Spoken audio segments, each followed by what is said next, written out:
Introduce first Mr. Bill Dewings. He is the education coordinator for North Texas. Then we have Mr. Charles Bryant, the Hazelwood branch, Miss Andrea from Approvals. I'm sorry, I should have started from the ladies. I apologize. All right. And Mr. Michael Butler, who's from the compliance branch. Please give them a warm welcome. All right. Let me start with the first education question. Please specify what education services and support can you directly provide to our institutions? I'm with the approval branch here at headquarters in Austin, and we approve programs from educational institutions, companies for OJTs, career schools, for use of GI Bill benefits, approve or, in some cases, disapprove programs. Thank you. As for myself, compliance, I am the one who gets to go out and do the compliance visits or the audits of the institutions, higher IHLs and NCDs. I also answer any of the questions that you may have as far as compliance, regulations as far as your VA educational benefits and things of that nature, because a lot of us have questions and if you can combine certain benefits or not, or whatever the case may be. So generally, we're the ones that folks call also. With the Hazelwood branch, what we do is, first of all, we offer advice to institutions to help them determine the eligibility of students and veterans using the benefit. We also maintain a database where institutions can input information to keep track of the benefit that an individual has used. And then we also provide assistance to veterans and their dependents and who have questions on the program and need assistance in applying for the program. Good morning, everyone. In my role, I am an advocate really for you all and for the veteran students. And I approach my visits to the institutions by meeting with the presidents or chancellors or the deans or the directors of programs that can really make a decision. I speak to them about principles of excellence, 8 keys to success. And even though that's somewhat generic, I know each and every one of you have principles of what you consider to be excellent services for veteran students and those that are military connected. And then you have principles on how you have those things take place. I have that kind of discussion with leadership, and then I come down to you all's level and see what you need, what you have, and what we could do better to improve the opportunity for an inclusive, welcoming environment that a veteran can feel that they can achieve success. And so I'm constantly in turn with that, dealing with you all, being aboard to have Veterans Days, give speeches, give talks, engage the academic body to let them know that veterans are just citizens coming back home, but they want to have the same fair opportunity to be success as anybody else. And that's primarily how I approach it. I spend a lot of time trying to educate myself about the institution, the community that's associated with the institution, the history of the institution, so that we have a ground to understand how that institution has been successful through its years, having those who have fought many of the wars, conflicts of this country have come back and have gained a tremendous foothold through their education and able to return back to the community and be profitable and successful, re-engaged citizens. So that's kind of what I do. And all of these resources are on the table up here. They're people I can reach back to that help provide guidance to me and to other veterans or to you all to help a veteran or military connected if they need help with getting their benefits or understanding their benefits, or really understanding how they can maximize Hazelwood and all the other opportunities to get an education that they so well deserve. Thank you. Thank you. Any questions by any chance? Nothing yet? All right. So let me ask the second question. What are two helpful planning factors that the school can do to help support, that you can help support the schools? Two factors. Like, what's the best way to submit an application for approval? The best thing is just to make sure it's completely filled out with all the degree programs. Sometimes we have a hard time because there's so many different catalogs. Everybody has their own catalog format. So we've included this year and going forward where you'll have to define for us how you want your programs listed and exactly what the program names are that you are requesting approval for. And it just makes, it smoother for both us, y'all, and the VA once they upload it into their system so that everybody's on the same page, and it just makes the approval process go a little faster, so as complete as possible. Anything else? Second, two things. Oh, two things. Let's see, the other thing. If you ever have any questions about anything, you just don't hesitate to give us a call. Every school is assigned a program specialist, and anybody that answers the phone can tell you who that program specialist is. If they're not available, then somebody else could answer the questions you might have. So if you have any questions or concerns or anything, don't hesitate to give us a call, email us, or whatever. Mr. Butler? Okay. What was the original question? 'Cause it was dealing with approvals. What are two helpful planning factors that a school can do to help you support them? Okay. Prior to going out to my institutions for compliance visits, I sent out a list of requirements that I'm looking for.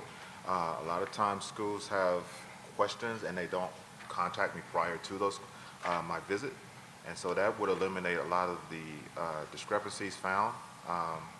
Also, outreach. That's one issue that a lot of schools don't. Many schools don't use. We're here, I'm here, and my counterparts throughout the state are here for outreach programs. So if you have groundbreaking ceremonies for your veteran service centers, you have briefs that you want or need, we're also here to provide that for you. All right. Thank you. Mr. Bryant? I would say, first of all, is because with the Hazelwood Act, each institution has its own manner and procedures for processing the applications. The first thing is just to have a procedure set at your institution and know what your process is, know who you have to coordinate with at your institution. While there are many factors that I can help with, such as, the staff can help with, as far as determine, specific veteran eligibility requirements.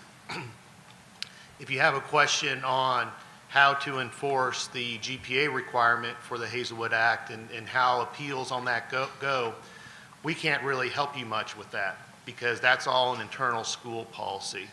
So, and that may be the decision maker on that may be someone that is not in your office. It may be your boss or some other office at your institution. So it would really, set you up for success if you know what all those processes are and at your institution. The second thing is to, and this is something that can really help us out, is when you have individuals who have just basic questions on the program, please direct them to our website first to seek information rather than just having them immediately call us. We have a limited staff at our headquarters, and I would say, and this is not any exaggeration, 95% of the questions that we answer, the person could have easily found the answer if they just went to the website and read the information that was there. It takes up a lot of our time, especially at busy times in the year when students are trying to enroll initially into the program and get everything set up. And it kind of gums up the work, so to speak, and doesn't allow us to spend the time to assist those that truly need assistance, and so it would really be useful if you directed your students to go to the website first. The third thing is that if you as an institution do have questions on the eligibility of the person, please feel free to contact us. I would say probably the best way is by email. Just simply because, number one, that gives you a written record of what our response is. Number two, while I am more than happy to answer the emails myself, and you can send them directly to me, I would ask that if you can, to send it to our generic email address. It's education@tbc.texas.gov. And what that does is, if I am not in the office, or am I on vacation or at a conference or whatever, that makes you will get a quicker response because someone else in the office will be able to answer your inquiry. We're very collaborative, so I see all the emails that go into that account as well, and if there are any tough issues, so to speak, we will all get together and come up with a consensus answer. Thank you, sir. Mr. Bill? Depending on the circumstances of the situation, my basic concept for approaching a institution of higher learning and the leadership that's involved with supporting military-connected or veterans is to have discussions about the future. What's the future vision? Every institution wants to grow to be the biggest and the best. And then I narrow down to understanding that there is this unique group of students that want to come back and want to participate in achieving an education, since that is the key in this particular country, that education kind of opens the doors to many, many opportunities for them.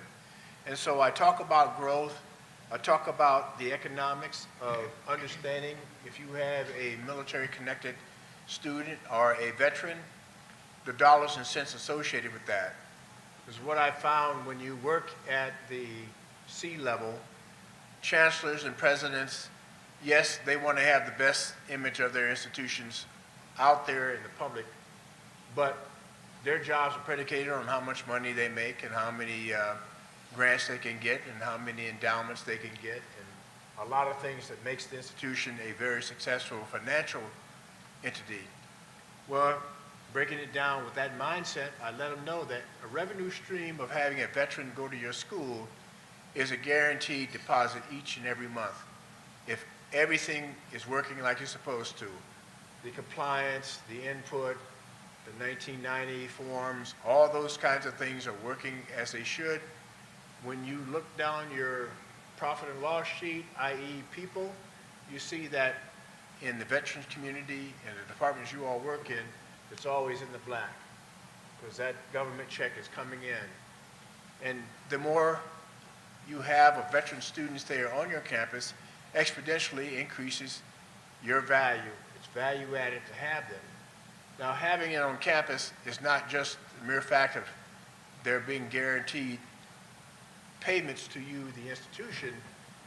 You have to ensure that you are doing the things that creates an environment that is welcoming across not only the campus, among the administrators, the teachers, the faculty, and the relationships that are out in the community, that if there are not services on the campus that can fulfill the needs of a mature veteran, in most cases has a wife and 2 kids, and wants to go to school, has to have a job, needs some support here and there, I try to impart as much information as I can to understand that that uniqueness would be a challenge that is not normally one of the challenges that you deal with your traditional students when you have a non-traditional student and our family member that's at the institution.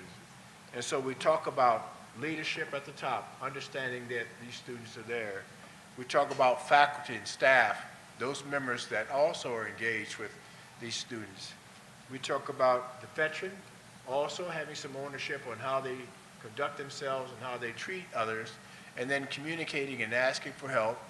And lastly, what community assets are available out there that can be used to help make this transition not only from the military service back into the community, but the community of the academic environment that they're associated with. And putting all of those things together gives a better understanding to understand when you have your early warning signals out there, if a veteran may be having trouble in class or not coming to class, it's not all the time that they can't do the course. There's something a little deeper than that. Though you don't like to get too personal, in these situations, you want to have a relationship with that veteran to understand if there's child care issues. Got to bring the kid to class, but it really can't bring the kid to class. The kid got sick, what do I have to do? And I know most of you do that intuitively already because you've either served or been moms or dad. But these are the kinds of things that sometimes administration doesn't have a focus point on, and that's what's discussed with them to afford them to give you the kind of support, the economic wherewithal to do the things you need to do, to have those spaces that are welcome in their particular zone where the veterans can come and get an infusion of fellowship among brothers and sisters and then go back out and fight the good fight in the classroom. We talk about the academic success that veterans have generally compared to the overall student body. On average in the state of Texas, most of our veterans are at a 3.32 GPA, and on average across most institutions, it's higher than the entire student body. And so those positives for maintaining credibility, maintaining the standards among other colleges and universities who are your competition, these are the discussions that are had for planning. Then there will be future planning for monies to be set aside to allow you the opportunity for your innovations to, again, to continue to build on a welcoming social environment and having resources for the veterans as they matriculate through their education, that they can go forth and get a job and be a financial contributor to the welfare of the community and the growth of the community in the city and the institution. That's just the tip of the iceberg. That gives you some general idea of the approach that's taken consistently in speaking the language of those institutions so that they understand, that you understand what their challenges are and how I want to help you all ultimately be able to invite more veterans to go to school there and to achieve the successes that they desire to achieve. Thank you, Mr. Bill. Any follow-up questions? All right, the microphone's going that way. This isn't follow-up, it's kind of new subject. And Oh. I think I know the answer, but for a school like ours, where we're in a somewhat rural area, I'm at Texas A&M, so College Station, somewhat rural, and we have students in like an MBA program, EMBA program, PMBA program that's in Houston. We're certifying in College Station, they're getting BAH in College Station. We know we have to do that with the way we're certifying now because there's not a full administrative office in Houston. There's not a registrar, a business office, an admissions office, in that location. I know that the Forever GI Bill has a piece in there about being able to certify students, where they're residing and getting that BAH. I also know there's a piece about centralized certifications. So if we did move to centralized certifications, do those same rules apply where there has to be the administrative offices in those areas? Actually, I have not looked into that too much right now. So unfortunately, I have to get back to you on that, but you are correct in that you do have to, the facility currently does have to be administratively independent in order to have its own facility code to, provide the BAH rate of that spot. If it's if it does change, and it will, I guess, when he signs it, then we'll have to make some procedures for that. And I think that's something that probably all schools struggle with, you know, is Yes. we're in a time and age where we're in College Station, but we have students in cities Yes. all across Texas. Right. And College Station BAH is a lot different than Houston. Yes, right. There's many, many schools that have all different types of programs, you know, they're in Waco or it's in Dallas, and, you know, that's a huge So I think it's great that it's disparity in that, too. in that legislation. And Yes. The sooner, and I know y'all's hands are somewhat tied too, of like guidance of once, you know, President Trump signs it and us getting that information out. But I think a lot of the implementation was like August or September of 18, Of which next is, year. you Yeah. know, pretty quick in the realm of we Yeah, start it's not- processing already it's- in the spring. Exactly. For the fall. Right. And then I think another thing that we really in the schools, you know, is getting that guidance, and y'all help us with that. Yes, absolutely. Through compliance visits, but Right, absolutely. that's really helpful. Right, yeah. You know, as Yeah. well. Now, let me say something about the email. The email, it's not just for Hazelwood, but it's also for compliance or for assistance with your schools. We see it, Bill, Bryant, Mr. Bryant, Mr. Butler, Ms. Watts, everybody sees that email that we get. Don't be afraid. We're not going to go after your school or do anything like that. We are here to help you all right?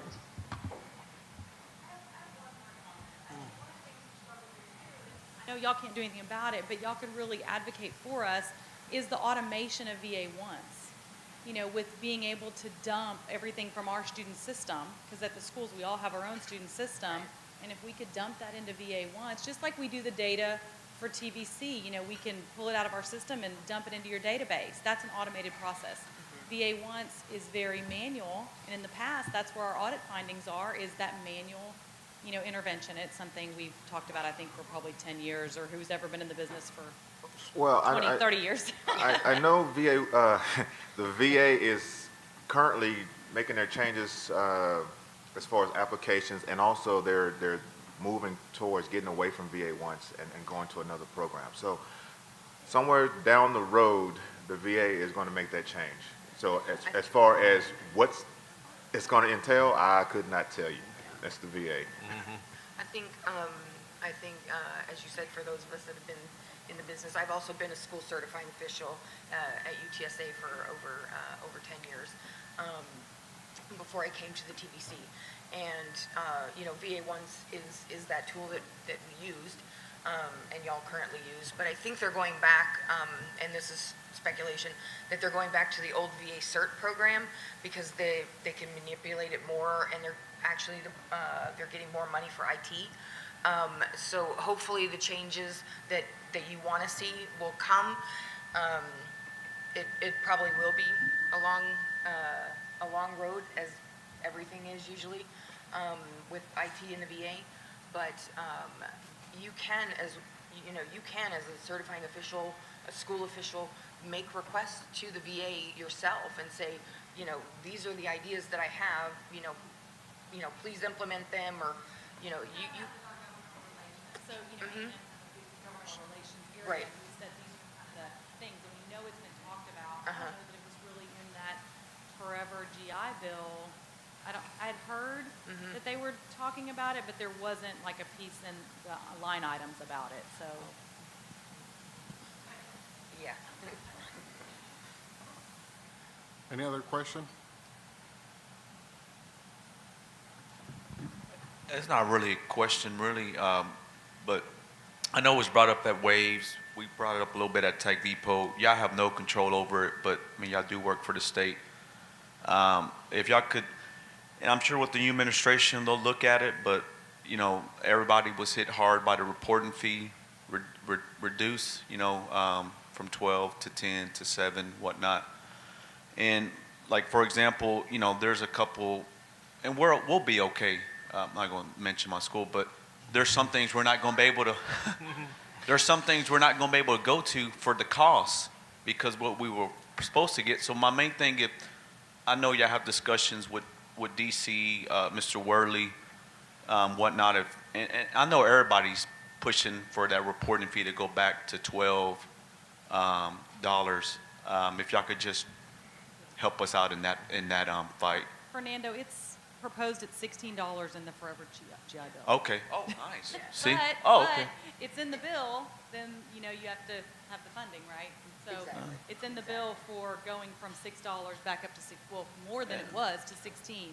Which I wonder when that will become effective, probably next fall. So we'll get a I think report. there's a progression in there. I think it's going to go to 12 and 18, and then I think in 19 it's supposed to go up to the 16. So there is still a progression, but there is still going to be that lag time until next year, I think. Nice. I didn't see that part.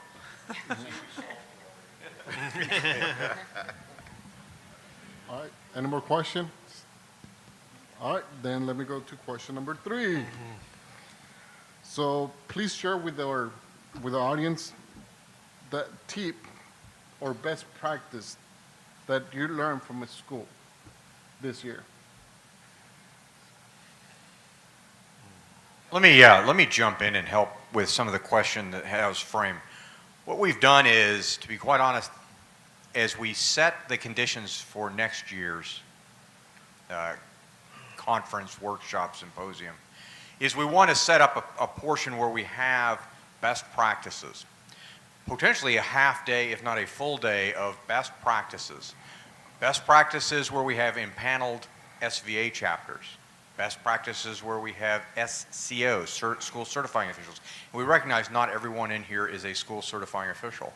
And we can have best practices from the veterans offices that then are tackling topics. Topic 1 is an example. What is it, or how do you manage, or what are your best practices for managing and establishing a VA work study? What we're doing here, and to be honest, and I'm going to fess up right up front, it is somewhat of a test fire for me, because I don't think we have a venue by which veterans education can speak back to you to say, across the board, when Andrea's team or the team that Michael's a part of, Michael being compliance, under our newest team lead, which will be Linda Alexander, when they're out visiting the schools, they get an opportunity to see a huge number of potential best practices. We don't always have a venue by which we can communicate that. We're going to work on it with newsletters or news bulletins from each of our separate departments.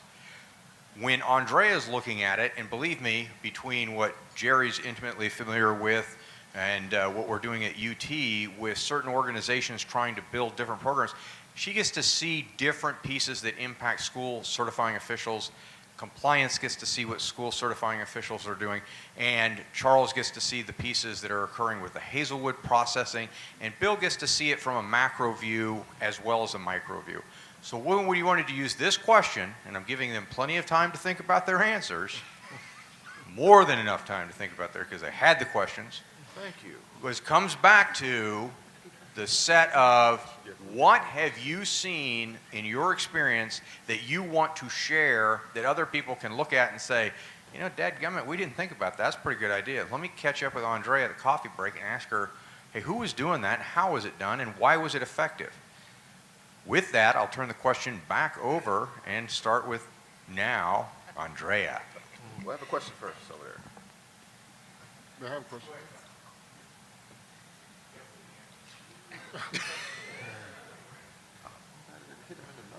Raiders fan, of course I caught that.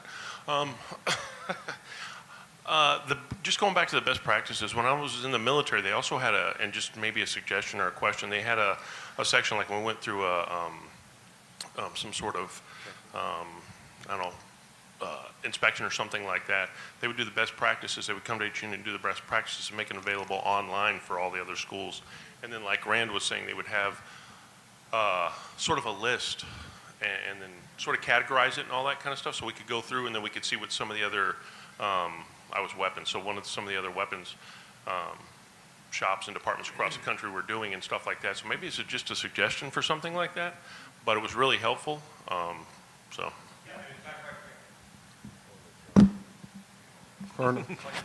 Yes, as a matter of fact, we are going to be doing it that way. They just don't know about it yet. But yes, there's going to be a best practices piece. So this is news to them in some regard. Jerry, go ahead. Great idea. The other thing I would say, in addition to certifiers and resourcers, as long as we're going to invite student vets, let's do an SVA kind of best practice breakout as well. Because during the summer, they can take that and roll it back to the National SVA Conference in the winter. Absolutely. As a matter of fact, when we're looking at ours, that was, and I may have spoken too quickly, but there are specific SVA representatives, chapters, looking at these gentleman, lady, I don't know what you guys did with her, but coming back and participating in their own specific panels where from the students' perspective, the SCOs, the education coordinators, the Veterans Resource Center managers and leadership get to hear sometimes the good, the bad, and the damn ugly on what we think we're doing right, but they will absolutely explain to us that we are failing miserably, and if we would just listen, maybe we would hear that there's some corrections we need to make collectively. I mean, and I'm speaking for the state. I hope Governor Abbott agrees. So we'll edit that part out, Bryce. All right, go ahead. I just wanted to say that the TVC is currently working on their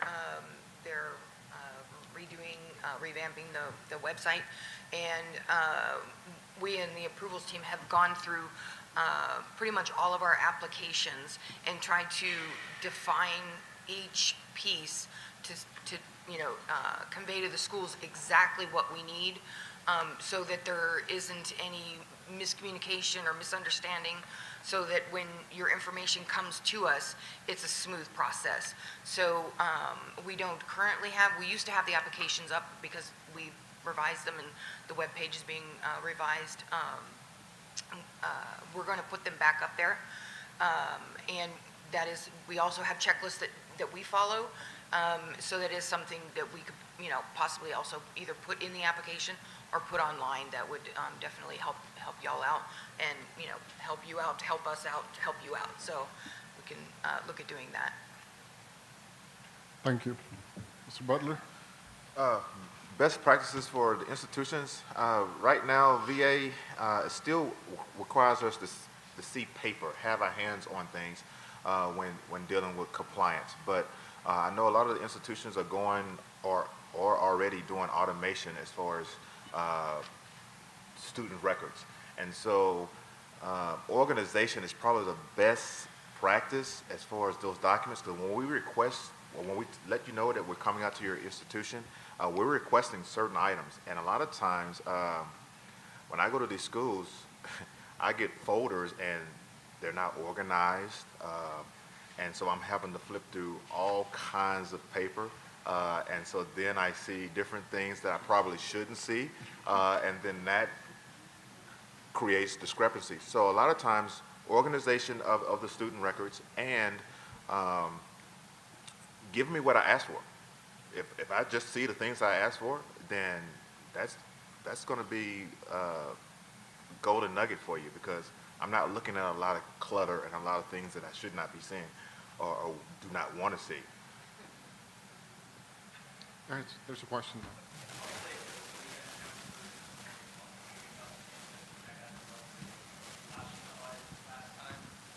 And that was an issue that I thought was interesting, and it might be a VA issue, but they were they were getting penalized for not having a JST in the file. Okay. That's a dummy file that they don't even use. Okay, well, the reason why is because the VA requires you to give appropriate credit for previous training. So I understand that the school's not going to give credit for certain things, but if the VA requires you to give appropriate credit, you can't give appropriate credit if you don't see what they have done.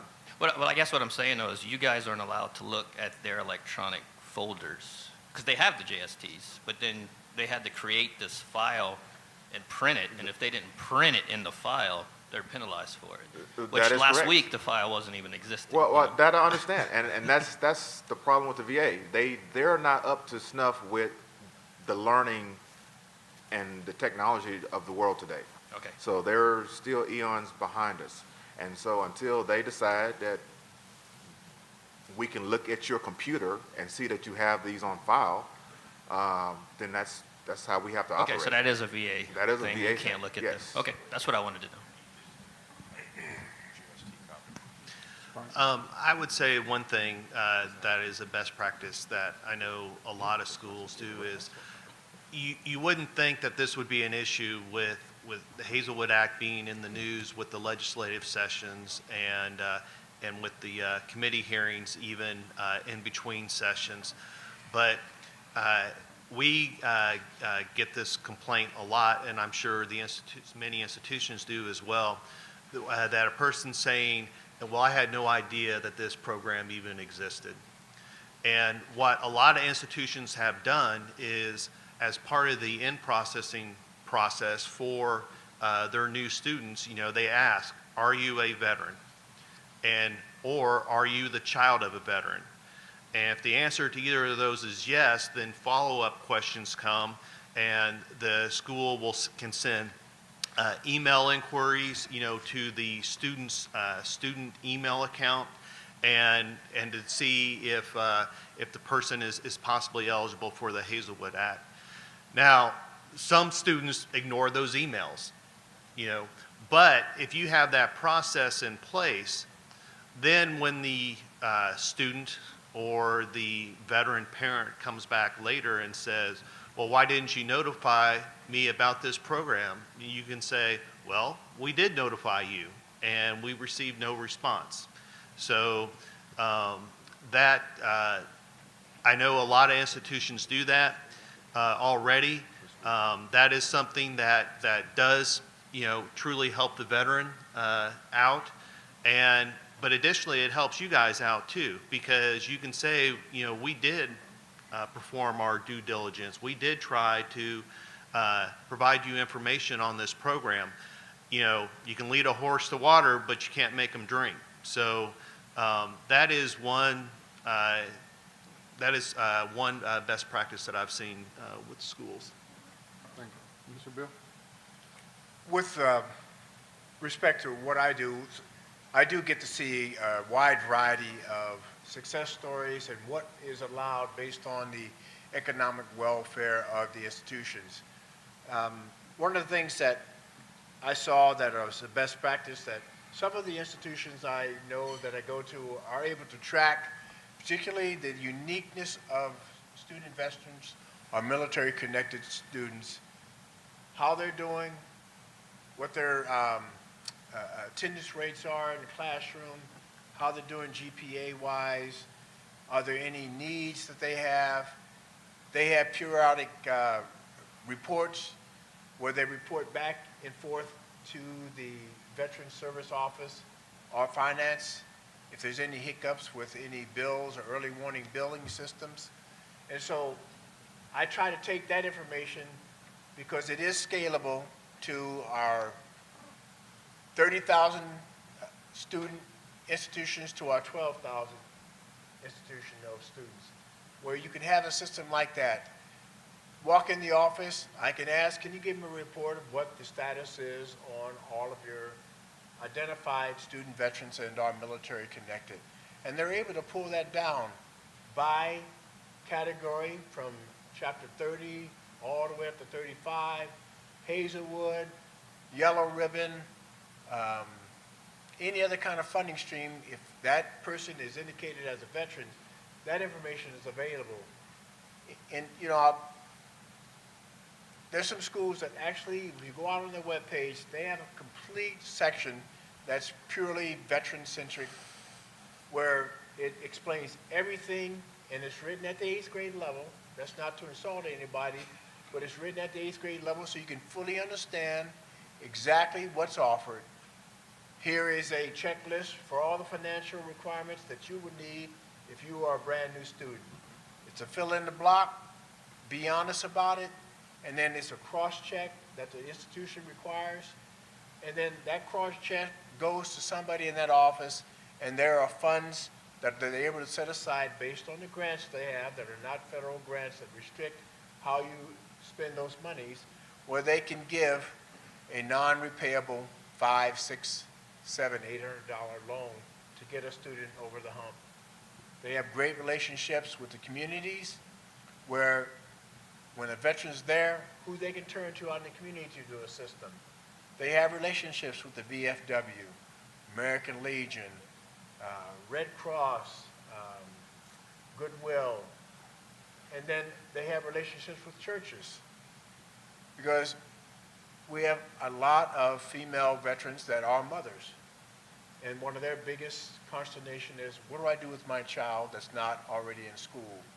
And so this is where some of the best practices I've seen, they get so involved that they try to make it a holistic experience to relieve the pressure and the stress off of the veteran student or the military-connected student so they can achieve academic success while they're in school. But importantly, to be able to pull that list down, what the average GPA, what every student is taking, how well they're doing, have there been any red flags? Some of my private schools actually have a data system that's called Early Warning Academic Attainment. And every faculty member knows that when they put in their weekly reports, because they do a churn, if there's any indicator that there's one of the veteran students having problems, this formula has an actuary in there, and it will pop that individual out. And they have a member on the staff that's called the Early Intervention Staff Member.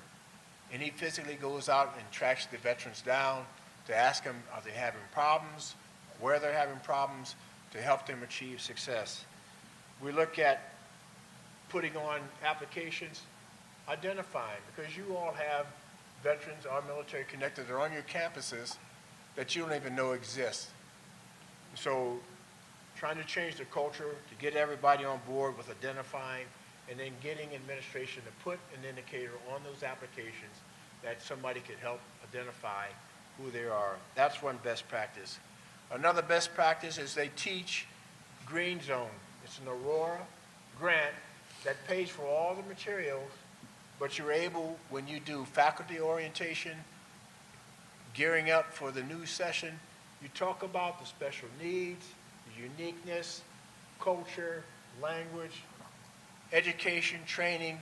So some of your non-military affiliated professors, staff, workforce, if they see veterans, they know how to maybe point them in the right direction, or there's a faculty member that is a veteran that's a PhD that they can send them to help coach them and counsel them through some of the trials and tribulations of trying to transition back into the academic environment so that they know they have a safe haven somewhere on campus and they're able to achieve their academic goals, because no school wants to have a person come to school and then not finish.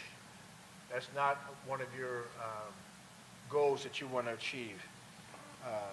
Information web page. Charles just said it. There's so much information out there, most people won't take the time to look at it. They want to call you up on the phone and tell you to walk them through everything. But sometimes you have to push back. Best practices, push them back. Go back to the page, read all of the information in there, then come back with a well-outlined list of really what you didn't understand so that we can support and assist you. But most of the information is out there. And over the last 4 years, everyone out in this audience has made a tremendous effort in improving that information so it's readily accessible to somebody who's searching to see if that's where they want to go. And re-engaging the community. A lot of veterans are military connected in the community. Best practices that I've seen is where those community members are on board when school starts that you all can turn to if that's somebody they need. And there's a variety of other ones that are out there, but these are the kinds of things I've seen, and I've tried to make sure I could cross-pollinate. I put on my butterfly effect, and I try to make sure that I touch everybody with a little bit of something. But I'm aware that not everybody has an endless budget, so you do what you can do. But if you all have the information, then you become this conduit to be able to help. And you can always call the TVC. We have somebody on this staff that's able to provide some kind of guidance or direction for you more than anything, because you need infusion. Because you got 20, 30, 40 students hitting you every day, you need to be able to talk to a friendly face and see what we might know that could help you out to get that situation dealt with for that semester or that quarter term. And so those are the kinds of things that we do. But always, always, always remember, even though there are a lot of best practices out here, one best practice you all need to take away, lean on us. We're here for you across the board, from compliance, from inspection, from Hazelwood, legislation, academics. We're here for you. If nothing else fails, make this become one of your best practices going forward. Thank you. Thank you. I'm Let me, sorry. I would just like to say that I think a good thing for, and I believe most schools do have one, but have some sort of veteran services advisory committee at your schools that brings in, all departments, academics, counseling, the career, the career centers, different types of advisors that you can get together, a couple of times a semester and go over what your veterans see during the semester that you think that overall the university needs to address. And, some good things can really come out of having that type of committee to, specify the certain needs of the veterans and the veterans dependents population at your schools. And if you need to call me to come to the campus to sit down with the C-level, I'm more than happy to be your advocate and to also let them know that we've seen these things. Because I understand that everything works on a budget. But if we can plug something in that budget so that it will take maturity in the spring or next fall, you know that you're getting a piece of your action in there that will be funded so that you can achieve those kinds of successes, just as Andrea has just spoken about. any questions? Yes, sir. It's in the Aurora, and I can get you all the information, but Aurora, California, in Colorado, it's an organization that started out as a nonprofit, but it's grown tremendously. And one of the very first things that they had started out with was for the, and I don't know if I say the initials right, but the LGB society, but it has grown from there to where they become very military friendly. And if you send in the grant application for what you're going to do, how you want to do it, they fund you with training syllabus for classes every 3 months that you can have with those folks that have been identified on your campus that want to understand what it means to have somebody that maybe is an alternative individual or identity issues or military. And there's emblems that are placed on classrooms or placed on offices that once that is spoken to the incoming classes for orientation, the vet orientation, if they see that symbol, they know that that's somebody they can go talk to that may be having issues in chemistry or double E or just having issues not fitting in. Your staff and those that you've identified have some awareness of how to either coach that individual or how to turn to somebody else that's maybe more aware of that, or how to go over into social services, go into mental health, go into the wellness, see the campus chaplain, a variety of ways for you to be able to provide a go-to person without that person having to absorb all that frustration on their own.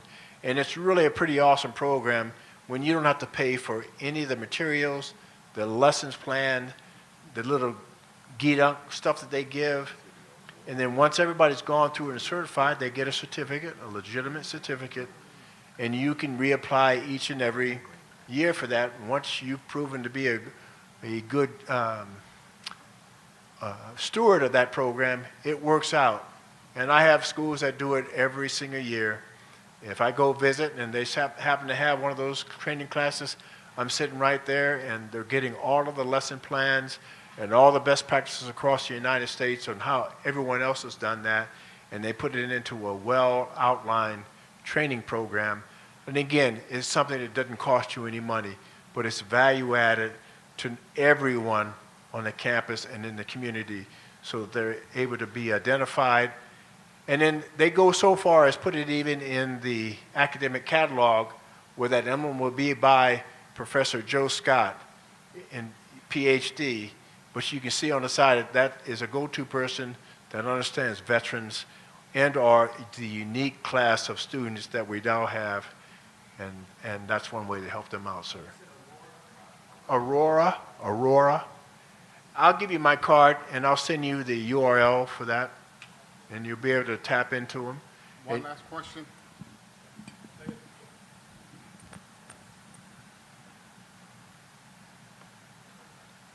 I just got a quick question. In terms of continuing education programs, getting them for veterans benefits, we went through the process with our Police and Fire Academy at Tarrant County College, and our programs are well established. They've been there about 30 years, our Police and Fire Academy, and they're state sponsored. Could you just kind of explain the importance of what it takes to get, your continuing education programs certified for, benefits? Because it took us like about a year and a half, 2 years. I just didn't know whether that was a standard operating procedure. Because basically it took us about a year and a half, 2 years to get that through. And we kept calling the state, and they just said, it's waiting. And then finally we called like on a Thursday, and then all of a sudden they popped through on a Monday, finally after a year and a half too. But can you kind of go through what it takes for a continuing education program to basically get certified for benefits, like state sponsored and everything like that, and how long usually the process is to get an answer on approve or disapprove?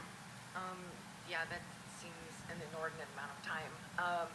Generally, if it's, we have a 30-day timeline. If there's issues with it, it can put that time off. It will have to communicate back and forth with the school. And there are times that it does take that long, and it just could be the breakdown of communication between the school and the program specialist that's handling that. It could be that there's different people involved in it, so it's been shuffled around. We generally don't do what's considered continuing education if they are transcripted as CEUs. They cannot be continuing education. It has to be clock hour programs, or it has to be credit hour programs. So we usually have no problems with police academies, fire academies, that type of thing. So I'm not real sure why it was such an issue for y'all. We can't approve like seminar type of courses or anything like that. It has to have a specific educational goal. It can't be what's considered like career enhancing or continuing education to, keep using that word, I'm sorry, but, I'm sorry? Oh, yes, or avocational, like scuba diving or, unfortunately, photography. A lot of, schools do have photography programs, and that actually does have to be a actual degree program. It can't be a certificate program, just because the CFR is the Code of Federal Regulations that we have to abide by. It was written when there wasn't even an internet, so it's trying to keep up, and unfortunately that takes a long time to get stuff through to change that type of stuff, but I don't know, did I answer your question? Did it? Just kind of go through that process, if you understand that there's opportunity for certain continuing programs that can get certified. Yes, there are. I mean, every program, whether you think is going to be approved or whether we can or cannot approve it, I would just say, just send us the information. Send us an application to amend your approval, and send us an addendum to your catalog, and we will look at the program. And if we don't think we can approve it, we will work with you to try to make it approvable, because we're here to help you, to help the students, to help the veterans, to utilize their GI Bill benefit. And we might not be able to approve it, but we will let you, we'll let you know that.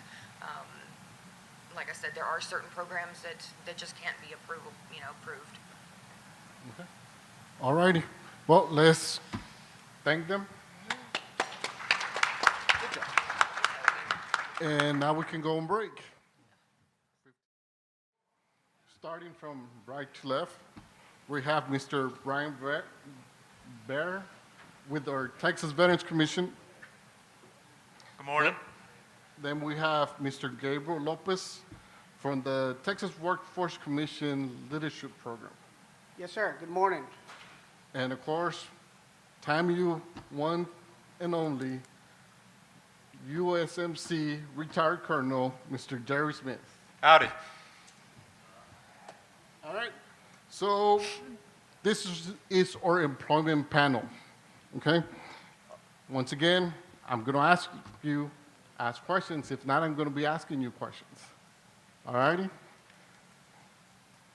First question, Mr. Bryan, please explain how a veteran student contacts TVC employment and gains employment.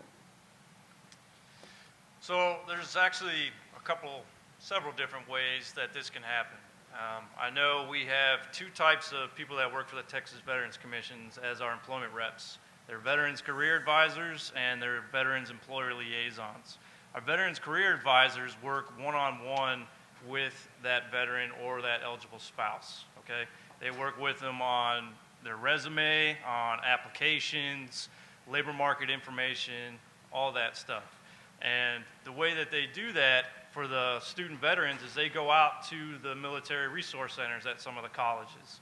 They go out there, they advertise their services, and then they make sure that they are enrolled in what we use as Work in Texas. So that's the real main reason how it works. And then once we get them enrolled in Work in Texas, then we could set up individual employment plans, and then we work one-on-one from there. Okay. Mr. Lopez, Veterans Leadership Program. Yes, one of the ways that we do is that we work in partnership or hand in hand. We complement each other with the Texas Veterans Leadership Program with the Texas Veterans Commission. And so what we do is when we first meet a veteran, we actually give him all of the resources that are available to him or her. And that way we can better explain who are the best and most qualified persons to help that veteran. So in a way, what we're doing is we're referring, and in this case, when it comes to employment, we also do the employment ourselves, but we also work hand in hand with the Texas Veterans Commission. Thank you. And for us, we come at it a little bit differently as a resource center. Our philosophy at A&M is application to vocation kinds of support to get the student veterans to, through, and beyond. And we try to provide this proactively. And for us, it's making the student veteran aware not only of the campus resources, but of the TVC and the other career kind of placement resources out there through career awareness and then what we call career fitness, which is one of our 4 pillars of fitness that we try to support student veterans with. So and we'll come back to partnerships, I think, later on here. Okay. Any questions yet? Nope. Here we go.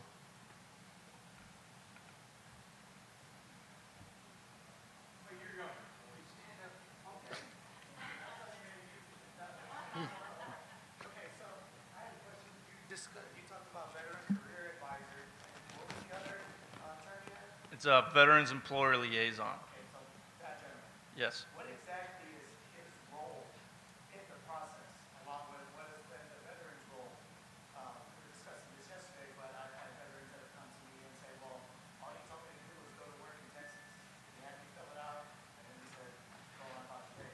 Right, so our Veterans Career Advisors, they work with the veterans one-on-one, right? The Veterans Employer Liaison, it's their job to go out to private employers, state agencies, and market our services and market our talent pool of veterans that we have. So they're basically that middleman between maybe Dell or Texas A&M University, working with them on their resume to make sure they're filling out the correct process or what they're looking for individually. So that veteran career advisor gets that veteran to what we like to call 80% or job ready, and then they refer them over to the Veterans Employer Liaison who markets that veteran to those employers. So he's kind of like a salesman selling veteran skills and assets to individual private employers. Okay, does that answer your question? Yeah, okay. Actually, let me follow up with that, Mike. This is part of the discussion yesterday and part of the discussion we had last night. Please tell us what the qualifications for both of those individuals are to be employed by the TVC to do those things. Oh, so you have to be serve 180 days in the military because these our program, the JVSG program, is funded by the Department of Labor. So in order to work here for TVC, then you have to be a 180-day honorable discharge veteran. So you have to, it's not just someone private or a civilian working here. It's all veterans, helping veterans get these jobs. But I guess to further elaborate on that question is, just because you served 180 days of active duty honorable service doesn't necessarily make you qualified to be able to do basically vocational rehabilitation. You know, that's a master's degree type of a deal to be able to attach a veteran and his skills to the job and or build a rapport with that veteran, because yes, we all are veterans per se, but that doesn't necessarily mean you match. In my experience down there in the valley, I don't know what kind of vetting process other than the 180 days to put the right person in that position. Right. There, I mean, that's just one of the minimum qualifications that you have to be able to be considered for the position.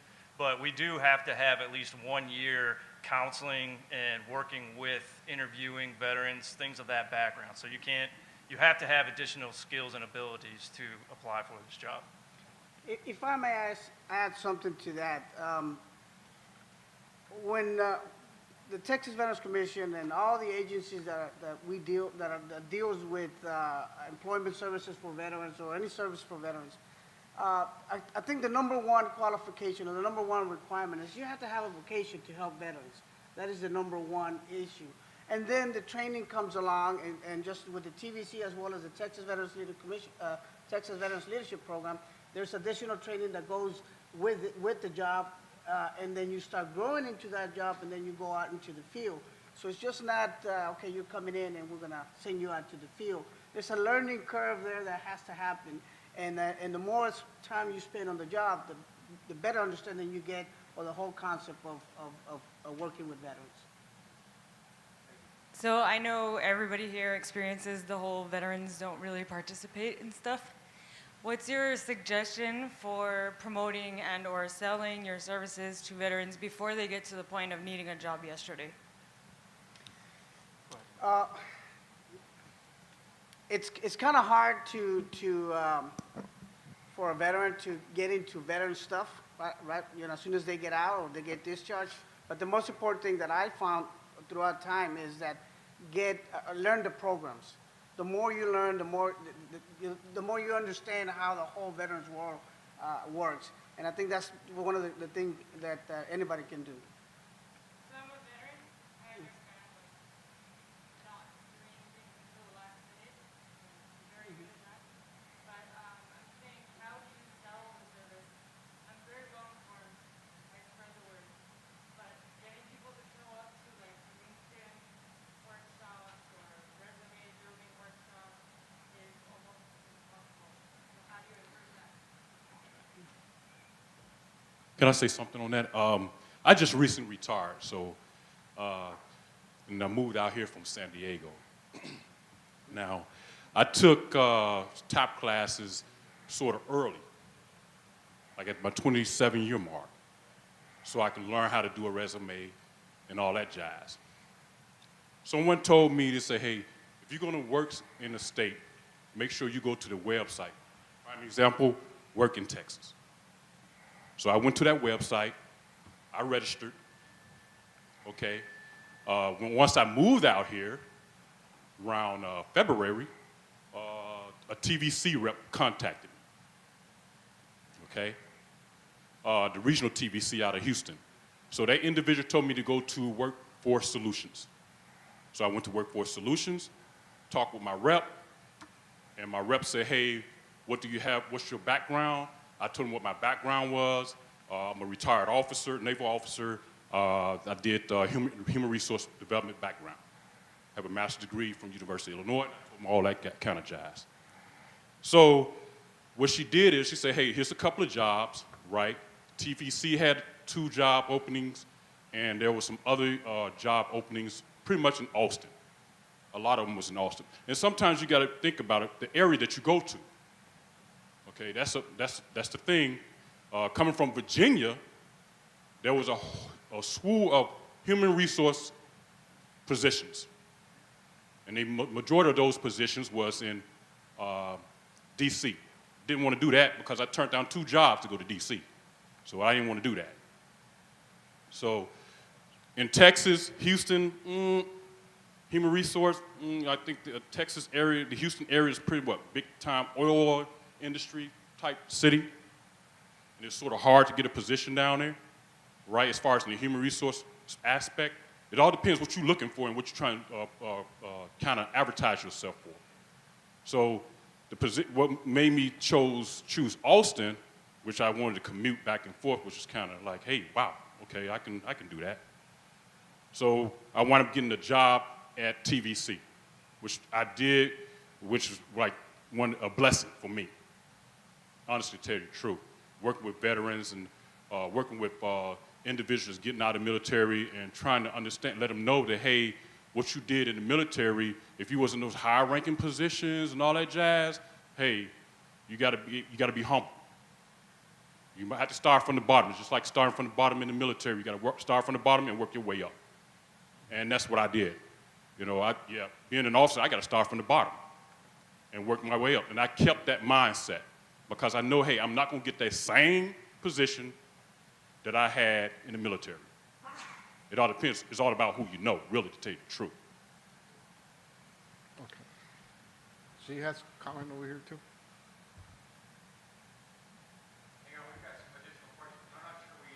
No, I don't think we have. I don't think let me try to answer it. I think what you're trying to do is how you make people come into your events. The best thing, food. And I have a comment I know for it's you, not in your Jessica. budget, but believe me, Stripes, call Stripes.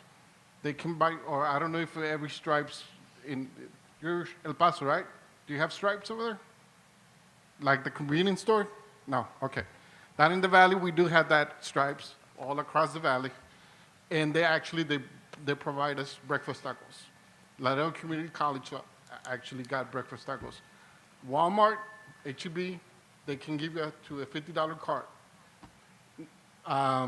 Or Women Veteran Program, if you request H-E-B within a few months in advance, it can go up to the regional, and I believe they can give you up to $2,000 in advance to go buy that food. So that's the way we're trying to work down in the Let me valley. try to answer that question again. I think there's a lot of factors involved, and I think you have to look at the demographics, and you have to look at many factors. One is what is the age group that you're trying to target? What is the time that you're trying to hold the event? So there's multiple factors that go into this formula, and I think it really has to come down to your community. Figure out what works in your community, and then develop a plan for that. I had many cases where we had job fairs that are fiascos because we did it at 1 o'clock in the afternoon where, people just don't show up. So it's just trial and error, but most important is looking at the demographics, looking at your community, what resources you have in your community, and then set up a plan from there. Yeah. I'm sorry I don't have a perfect answer, but I think that's the best answer I can give you. Rand, what I'd like to do is take all the student veterans that are in the room, lock them in another room somewhere, and have them figure out the answer to this. I think they do a better job than we would. I think it also means very kindly there. Areas. Let me go back to your question, man. Please stand up and ask. Hello, my name is Robert Wahardo, and I had a question in pertaining to going out and trying to get one of these jobs. What can I do as a veteran student trying to come into your office and get a job? What can I do to better my opportunity to getting that job that I really want and not just a job? What can I do? Dress, attire, resume, things I can bring with me, things I can do beforehand, things like that. What can I do? Well, we call it LMI, but labor market information. So if you have certain occupations that you know you want to do, research companies you want to work for. Go through, scour the internet, and find as much information on that position, on those companies that you want to do, right? And then from there, if you find something that you want to do as far as a job, bring that in. Bring that to us. Bring that job description. Bring several different industries that you're looking at. If you come to us focused on what you want to do, we'll be able to get you to that next level, right? A lot of people, I don't want to generalize, but a lot of veterans come in and say, hey, I'll do anything.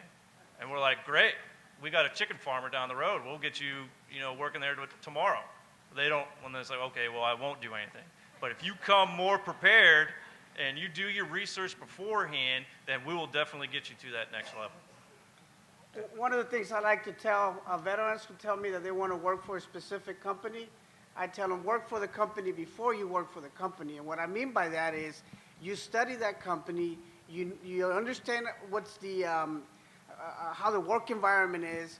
You understand what is the income. Sometimes you go to the websites and they tell you what their income is, what the assets are. So you working for that company before you even work for that company, and do the research. And then when you go in there, when you present your resume, remember the resume is only good for an interview. So the interview is the only opportunity you have to really get hired. So you have to be there prepared in giving them, letting them know that you know as much as that company that they would like to hire you. So you do the homework, work for the company before you work for the company. Yeah, I would say your resume, well, first off, engage with your Career Center, TVC, all the resources that are out there. So engage first, but then your resume, get it translated into civilian speak right off, and then have multiple people review it. You'd be amazed at the resumes that come in. 4, 5, 6 reviewers is probably about the right number. Be rehearsed. Your interview skills. Do it in front of a video, in front of a mirror for other folks till you get that piece of it down, and then the research on the field and the company. For the student veterans in the room, what do employers value most when they select full-time employees? Do you know the answer to that question? I'll tell you the research from our Career Center at Texas A&M, a lot of people think, oh, it's GPA, it's my grades. No, they think it may be research, leadership in student organization or professional organizations. It's not. Recurringly, what they tell you is it's internships and co-ops. And then personality and social skills. Go out and Google career readiness and see what that really means and what employers are looking for. Start there. Also, I didn't mention this, social media, LinkedIn, do all that as well. I know there's a lot of veteran networks out there on LinkedIn. So you ask questions, somebody will answer it, somebody will reach out to you. You just have to, a lot of veterans that are transitioning out, maybe student veterans, they aren't using that resource as much as they should. And you got to market yourself. Yep. All right, let me add something before. Mr. Bryan, does the resume work for TVC? Or is it just the application, state application itself? So what?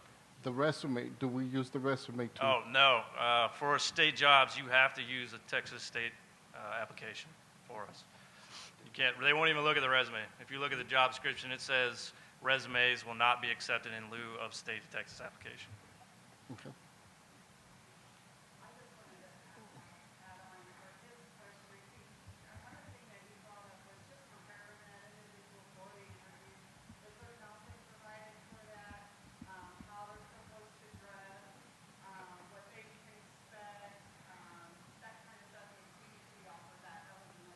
Yeah, we do that. Our Veterans Career Advisors do that. We'll do mock interviews for you. So we'll get 2 or 3 of our TVC reps.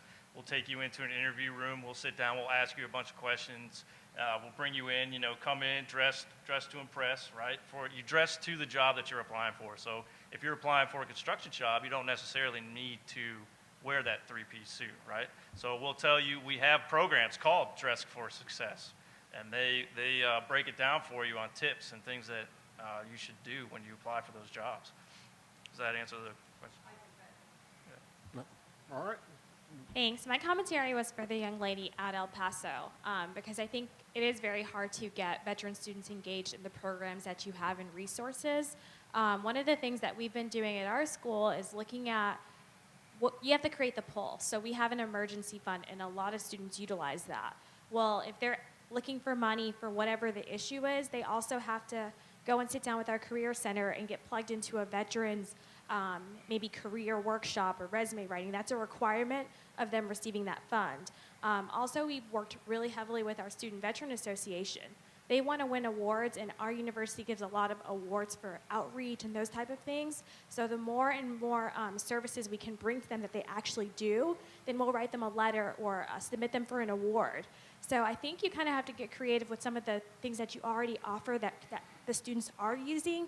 They want that money, they want a letter of recommendation, they want the mentorship, but you have to put some requirements on the other end just to get them exposure on the things they can use. So I'm already hearing about what the TVC is doing for employment. Instead of me trying to write that report and connect with someone in the community, I can just plug them into them. And I think once you do that and enough people know that you're connecting students to the right programs, they start talking amongst themselves, and you won't have to do so much of that heavy lifting because I can't connect with them the same way they connect with each other. So that's just the tip. Yeah, what school are you at? UTSA. You know, to follow on that, I mean, thought incentivize it, feed them, that always works up front. And My, believe me- go ahead. Oh, sorry. My program and outreach coordinator that really works this every day is a retired sergeant major. He has this wonderful knack to make some of these things sound mandatory. That helps. That's a good idea. Make some of it sound like it's a limited quantity. You know, incentivize it that way. You know, we only have 10 seats to this. Man, if I don't do that, I'd only get 8 sign up. If I say it's limited, I'll now get 20 sign up. There's a piece to that. And the other one is to get the student veterans in the room have a role to play in this. Because I can go out and say, this is the best thing. The employer rep's coming from company X. They're only going to listen to me so much. If I can get the student testimonies and help spread the word, students are much more effective at getting other students to engage than the old guys and gals are. Thank you. And let me tell you this, it's not just veterans. It's actually, and it's not just Hispanics as well. It's everyone. I used to be the director of financial aid at Lamar State College, Port Arthur. Asians, African Americans, whites, Hispanics. We did a report of when was the application done. 33% of them did it the last or the week prior to the first day of school. So, yes, it's not just veterans. Question number 2. For a veteran student seeking TVC assistance gaining employment, please discuss the expectations and responsibility for the veteran and the employment counselor. All right, I guess I'll handle that one. It works, a lot of veterans and a lot of counselors, works both ways actually. It's a 50-50 partnership, okay? We do what we call employment plans. So when these veterans come in, it's actual signed contract, right, that they sign saying, this is what I'll help you with, and this is what you need to do on your end, right? So I'll teach you how to do your resume. I'll teach you how to learn labor market information. I'll help you job search, but on your end, you need to take the time to finish your resume, that other, 25%, to get it over the hill. A lot of veterans think that we're just going to do their entire resume and do their whole application for them, and that's we just don't have the time for that, right?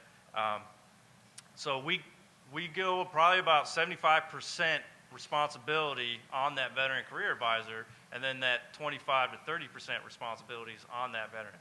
Now, I know we like to tell veterans it's a full-time job looking for a job, right? So we tell them, when you're looking for a job, you need to spend 4 to 6 hours a day out there searching for a job, right? It's tough. You're not just going to come in and, hey, here's a job, right? It doesn't work that way. And if I can add is, I think one of the things that will really help in assisting the veteran find employment and getting is realistic expectations. What is it that you're looking for, and is it within your reach? Do you have the skills to do that? Do you have the credentials to get that job? And I think a lot of times the veterans, when we get discharged, we feel that we have this hero's cape where we can do anything, and those goals and achievements fall short because we don't have that realistic expectation. We come out of the service and we want to earn $20 to $25 job overnight, and that just doesn't happen. So when you set up a plan with both the counselor, whether it be TVC or TVOBP, and the veteran, both of them have to agree to realistic expectations. Yes, you do need a job. And sometimes taking a job that you don't want, it's going to lead you to another job. But you have to maintain the constant search for that job that you ultimately want. But it's realistic expectations. Yeah, I think we answered some of this with the other question. I'd be prepared, but I think the other thing to peel that back a little more is understand what employers are looking for and what strengths you have gained from the military that you can translate and apply into the field that you're looking to go into. Thank Good morning, folks. Eric Knight. I'm with Turkish Workforce Mission. Sorry, I'm a little bit late. Just to answer up on this question, however, just want to put in, yes, the question being what we can do, but as if, excuse me, Brandon and I were just speaking back here. We're not magicians. Well, we're not going to be able to put forth, give absolutely everything, get that placement to the veteran. However, we're going to give them absolutely the best kind of tools. There at Workforce Commission, me, I'm a business solutions representative. I work as the TVC with the liaison, the employment liaisons. So I'm working directly with the employers, and I'm going back and forth with my TVC counterparts, James being down here in the South office, and he's the one working directly with the veterans, and he set them up, getting them job ready, everything like that. And I am tailoring these people to be ready for that specific job. Talking to the employer, let them know what they have. But as we were bringing up, it's like we're not magicians. We're not going to be able to just give you the job. The veteran themselves, they need to put forth their effort, need to put their part. They need to hold their own when it comes down to it. But we can guarantee that we're going to give them the best tools that we can to afford that, be able to afford that, and get that opportunity. So. All right. Thank you. Question number 3, or any follow-up questions? No? All right. Question number 3. Please explain how all of you leverage your community and business-based partnerships to help veterans obtain employment. I talked about this a little bit already with our Veterans Employer Liaisons, where they go out and they market our services to these employers, right? There's several different ways that we do that. We provide them hiring events at our local workforce center. So we sell to them that we can provide this service. We can market our talent pool, whether it be 15 to 20 veterans that show up that day for a certain job that they're looking for. So we bring those veterans to those employers by setting up these hiring events for them. We also do what we call employer showcases, where we'll get usually 3 to 4 different agencies, kind of like this, and they'll come up and they'll talk about certain positions that they have available, what it's like to work for that certain agency, what benefits do they have, right? So it gives the employer a chance to sell their company to a group or a room full of veterans like we have out here today, right? So those are just a couple of different ways that we do that. We also have what we call a Regional Outreach Coordinator, or a ROC, and his main job is to go out there and work with these nonprofits, these veteran service organizations, right, to find veterans out there that don't know about our services. And then once he finds these veterans, he refers them to our Veterans Career Advisors or our VELs, and then they find out what we can do for them, right? So we have people out there actively engaging all these different organizations trying to bring in more veterans. So the Texas Veterans Leadership Program, we are very active in the community. And so we reach out to employers, but we also reach to local entities, government entities such as city and county. And we explain to them, as well as the employers, what are the benefits of hiring a veteran? What is it that the veteran brings forth? And also, we explain to them the benefits of the work opportunity tax credit, which is a credit that an employer gets if he or she hires a veteran. There are some requirements, of course, but that's something that we sell the employer.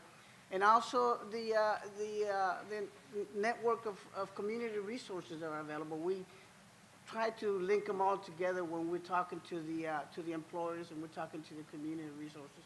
But that's how we approach that. Yeah, and it's more than just creating these partnerships. It's pretty high overhead if you really sustain them well. We let our Career Center do a lot of that. On campus, it may be more than a Career Center. Look to some of your academic departments who have unique affiliations with corporations that may be hiring after graduation. Fortune 500 companies, what we found is many of them now have specific veteran recruiters, and they would contact our veteran office at the same time that the university recruiter was talking to the Career Center upstairs. So we were on parallel but separate tracks. So when we get the veteran recruiters, we marry them up with the Career Center and the university recruiters so we're all on the same page. Alumni, great networking resource out there that you can connect with around the state. You have to also go one step further with those in the community and create the opportunities for the veterans to connect with them, and that's everything from separate events. If you have some of these corporations that have alumni that are veterans, that resonates with your population of student vets better. And don't discount things like tailgates. I will get much more traffic at a student veteran tailgate if I bring in corporate reps to that than I will setting up something for lunch or breakfast. That's a good point. Yeah.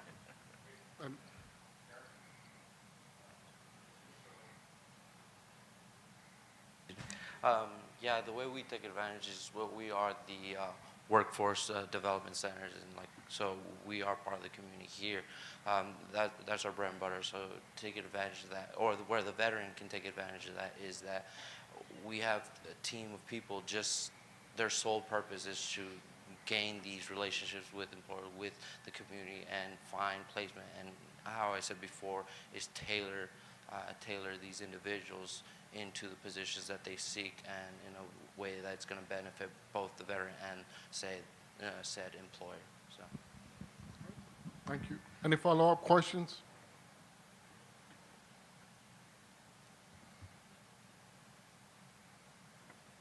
So just to follow up, we kind of have, our university obviously has the Alumni Association as a resource, the Career Center as a resource, the colleges that the students graduate from and their degrees have their own employment tracks kind of set up.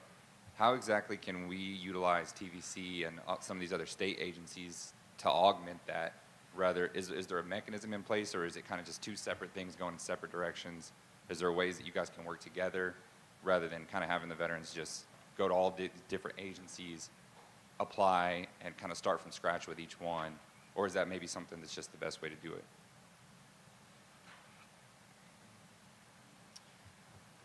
So you're saying how do the Veterans Resource Centers connect with the other agencies? Well, do they, or like not agencies, but like the university systems? So like our university has, it's kind of, it's just difficult, not difficult, but I guess instead of just having the veterans, you know, go through our Career Center, connect with our Alumni Association, then go to TVC and start over, is there a way that you guys can augment or work together or kind of share resources rather than just all going in different directions? Yeah, definitely.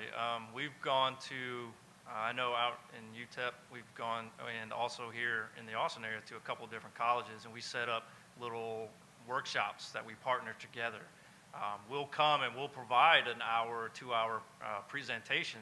So you go through your system, you email all the veterans that are in your system, and we'll come and we'll provide those trainings, and we'll get those veterans started. I actually worked with a veteran who was kind of running the Veteran Resource Center, and he wanted to do a job fair for veterans at his college. So him and I partnered together to where I did a lot of the marketing on the outside for veterans in the community to come, and helped him get some employers to come to his own job fair. So he was the point of contact. He was the one running the job fair, but I was the guy behind the scenes kind of helping him recruit some veterans, kind of recruit some employers to come to those specific veteran hiring events.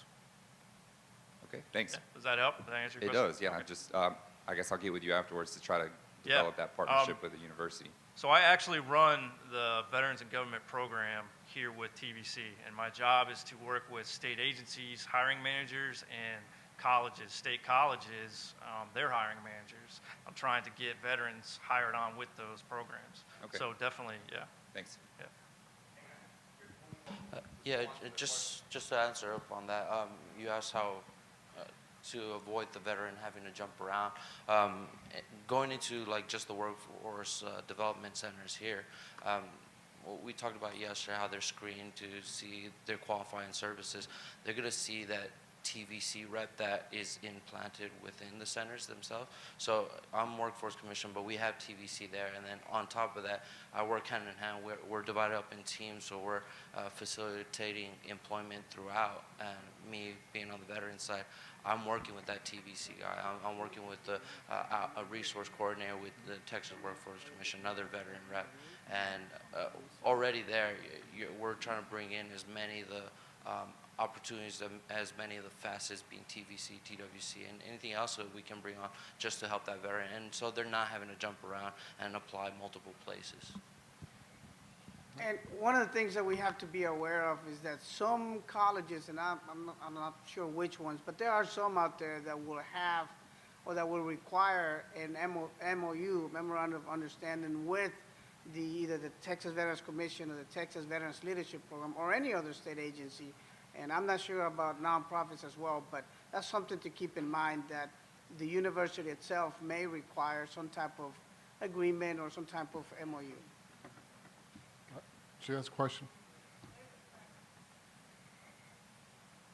So to add, I harass Kevin, who works for the TVC in El Paso.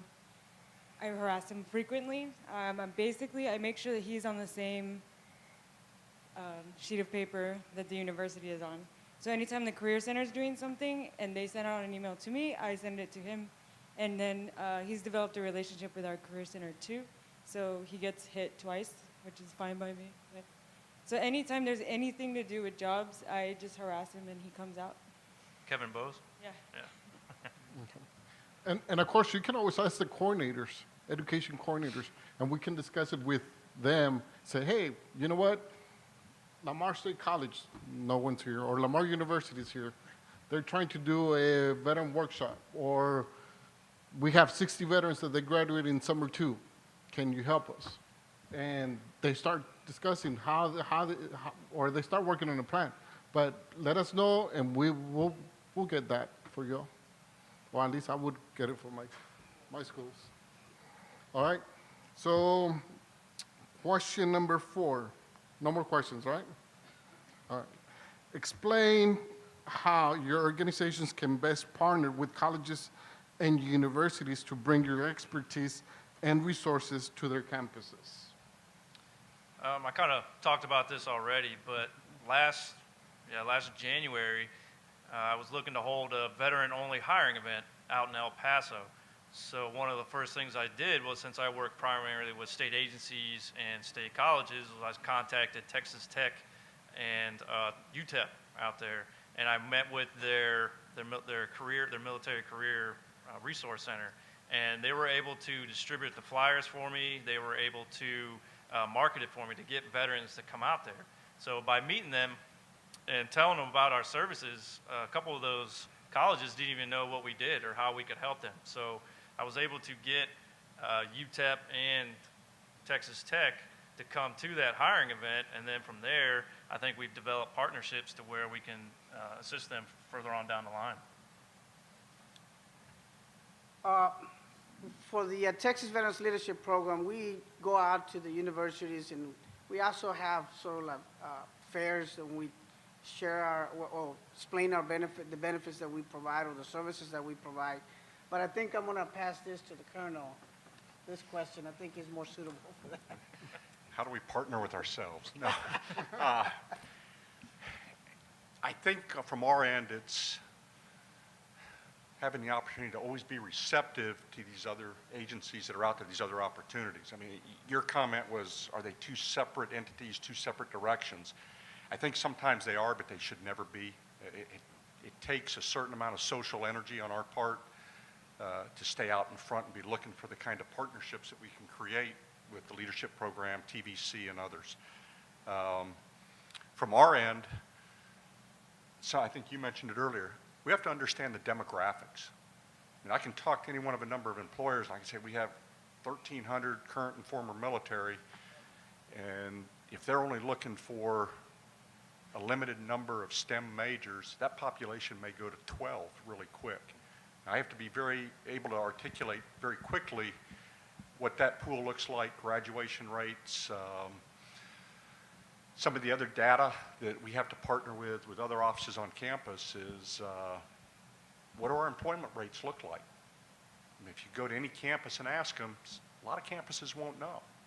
And I know that pretty routinely 13% of our student veterans are going to stay on a campus and go for the next degree. Typically, we run about 72 to 75% are getting employed. We're looking at salary rates, where they're going across the country. And so if I've got 12 to 14% unemployed rate at time of graduation, those are the ones I got to be looking at. What are their majors? How can I better connect them with the resources here to make sure that we shrink that number to somewhere into the small single digits later on and find those other opportunities? Oh yeah, to answer that, so on top of the hiring events and information briefs, so we do that as well, but as an employment liaison, working hand in hand with these employers, I know exactly what they're going to be looking for, what type of field of studies, the type of certifications they're looking for. So providing that kind of information to the students, the campuses, as well as like LMI, labor market information, where the growth is, where the jobs are, and the targeted type of jobs. Like here in Austin, we talked about yesterday, but technology being the big one, medical being the big one. Having that kind of information, and also information on where the employment rate is and where the best places are going to be hiring. Well, at least in Texas, we can provide all that as well. And that's a great point. We're thinking about graduation and after, but you're spot on. Construction science is our single most enrolled major at Texas A&M. They won't advertise it as such, but it's basically 100% employment at time of graduation. So by feeding those employment numbers to our admissions counselors, they know which fields to proactively push those folks to. And that helps at time of admission by trying to struggle at time of graduation. Any questions? No? Any final comments? Well, I just want to thank you all for being here, taking the time and learning a little bit about the agencies and everything that we do. But we're here, at all these agencies, we're here to assist you and to help you in finding and educating our veterans and providing them with the resources and the tools that we can so that they can succeed and make that successful transition. The Texas Veterans Leadership Program has been here since 2008. And we provide all kinds of services. And like I said, we partnered up with Texas Veterans Commission, A&M, with all kinds of agencies in order to reach the ultimate goal, and that is to provide services to our veterans. Yeah, thank you for having me. I hope I answered all your questions. But reach out to us. We have 145 employment reps across the state of Texas. So wherever you are, look for whoever that rep is, okay? We'll be able to help you. And I know all the guys that are transitioning out are usually using either the voc rehab or the GI Bill. You know, a lot of them are going straight to college, so they'll be hitting you guys up. So hopefully we'll be able to assist them prior to them graduating or prior to them getting out so they can find that job before it's too late. Yeah, when all you student veterans get the answer on how to get other veterans to engage, please give your report to Rand immediately following this morning's presentation. And one just announcement right quick. September 20th, we're having the Texas Veterans Commission, the Texas Veterans Leadership Program, and the American Legion. We're having a job fair. Where at? It's We'll let you know. We'll let you All right. But it's Eric? September 20th. Just want to thank you folks again. Appreciate you taking the time. And learning as much as you can about. And as Brian was saying, we have centers all over the place. So please encourage your student veterans to reach out and outreach, take advantage of the benefits provided to them. All right, reaching out, do you have like a generic email or? My generic, our centers don't, but you can just look up like a workforce solutions or a workforce development center, Google it, and like in your region, there's going to be a specific generic email to all of them. That's all you got to look up really is a workforce development center. Brian, does employment has a generic email like education at TVC? Yeah, we do have one. It's just TVC information at tvc.texas.gov, I believe. But we also have on our website, if you go to our website, we have a staff directory agenda. So it gives you a layout of where everybody is throughout the whole state of Texas, whether it's claims, whether it's education, whether it's employment. So if you go to that staff directory page, you'll be able to look up what area you're in and find that representative there. Mr. Lopez? Yeah, we do have a 1-800 hotline number, but I apologize, I don't remember off the top of my head. But we do have a website, Texas Veterans Leadership Program, and you'll find all the information there. And I have some cards here if anybody would like to have my card. It has all the information. Thank you. And I know Tamu has the, Yeah, gsmith@tamu.edu. I'll give cards out to everybody. all right. Well, I want to thank you all on behalf of the Chairman of Texas Veterans Commission. There you go. Mr. Lopez, Thank you, sir. I have one for you too. So, let's go on a 10 to 15-minute break. And let me introduce you to our third and last panel, the famous Claims and Counseling panel. We're going to start with Ms. Julie Pousson, Mike Yeager, and Ms. Paula Taylor. And let me just jump into the first question, which is, please explain what a VSO, Veteran Service Officer, is. Why should the TVC be your first choice as your VSO, and what the TVC can accomplish for you and your veteran students as your VSO? Okay, can y'all hear me? All right. I'm going to tackle the first part of the question. So what is a VSO? A VSO is a veteran service organization. Texas Veterans Commission is a state VSO. There's also county VSOs, which if y'all heard me speak yesterday, I kind of gave a little briefing about it. So you have different levels. So we have the county VSOs who are kind of a part of us because we do their training, but they work for the county. They do very similar things as what we do. Then there's us, we work for the state. There's the national VSOs, so that would be VFW, American Legion, DAV. Again, they do very similar things. And then you have the VA. So what VSOs do is they assist veterans with claims and benefits. They provide assistance. They kind of serve as that middle person. If it's not a VA VSO, then they actually are the middle woman or middle man between the veteran and the VA. So we do a lot of advocation. Why should you use TVC over other VSOs? In the state of Texas, last year we recovered $1.8 billion for Texas veterans. That's one reason.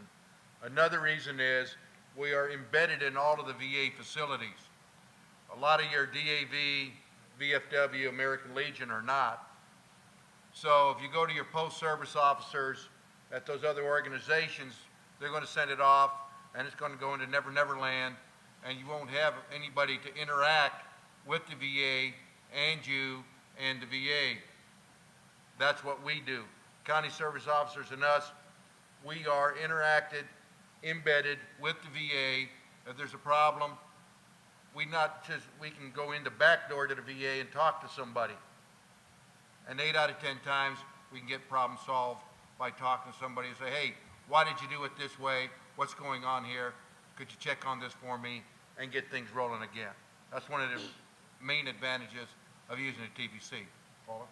So what we can accomplish for you, like Mike expressed that we are in all of the federal facilities. Sometimes the Texas Veterans Commission is your absolute first contact. For veterans that are transitioning off active duty, we are embedded on military installation, so you go to a briefing, our person is going to tell you how to fill out the forms. They're going to tell you what the VA is looking for in order to help you successfully build your claim. We're your guide. We're the person that is going to lead you from the beginning of your claim to when our ultimate goal, obviously, is to get you to the 100% rate if we can. So we're going to be the ones that says, okay, here's your paperwork. We're going to check to make sure that you have everything on there that you're supposed to. Then we're going to tell you what the VA is looking for in order to help you get the benefits that you're looking for. So we can help you. That's our sole purpose, is to help you build a good file so the VA can grant you what you deserve to have. Okay, thank you. Any questions?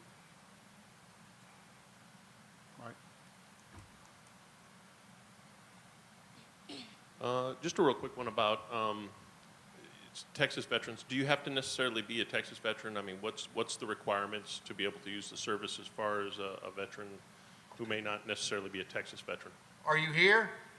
Well, some of our students are actually right on the, like in New Mexico, you know, and stuff like that. So that's If you're here in the state, we'll take care of you. okay. Perfect. Thanks. You don't have to be a resident. You don't have to be anything. But if you're here in the state, we'll take care of you. Like, for instance, I have a counselor that's in Marshall. He goes over to the VA Medical Center in Shreveport. So we have veterans that come from Louisiana to see him because maybe there's no, well, Louisiana has parishes. There may not be a county service person there. So if you come over to our office, we're going to take care of you. Any other question? All right, let me jump to question number 2.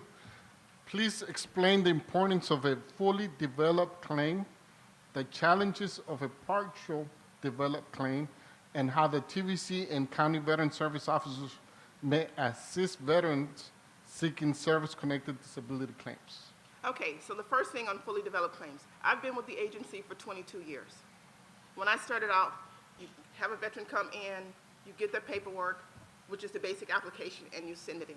Well, it would take, you know, maybe a year to get a claim processed. When the VA decided for fully developed, the whole premise behind a fully developed claim is to give the VA everything that they need at the first time to decide your claim. So 1, we're going to do the application.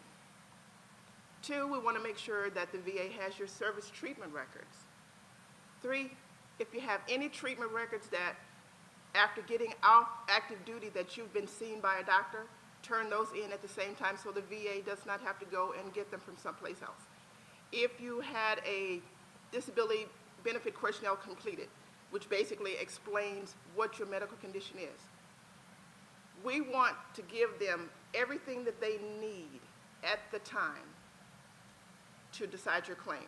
When it first came out, using this method, the goal was to get a claim completed in 90 days. Well, obviously now, more veterans are getting out of the service, and now more people know about the program for fully developed, so that started to backlogs because we started going the standard way and started going the fully developed way. Now, when it comes to partial is just that. VA, I'm going to file a claim, but I've been treated in Georgia, I've been treated in California, and I have medical records there that were not necessarily records at a VA medical center. So VA has a duty to assist. So if you come into our office and we're doing your claim and we're asking you, where have you been treated? You go, oh, I was treated by a little doctor in LA. Well, if you don't have those records in your possession, we tell the VA where you've been treated. We have to give them a release document to go and get those records if you don't have them. So that's the difference between having a partial or fully developed. Partial means somebody has to go out and get something. Now, the VA's policy is they have a duty to assist. They're going to write that doctor and ask them for a copy of the records. They don't have to send them to them. then the VA is going to send you a letter saying that I sent your doctor a letter asking for your records. But it's ultimately the veteran's responsibility to get the records. Their duty to assist is to ask the doctor for it, but it's the veteran's responsibility. So if you walk in and you don't have all of that on hand, then it cannot be a fully developed claim because VA has to develop for those records. So when you come in, the counselor will explain all that to you.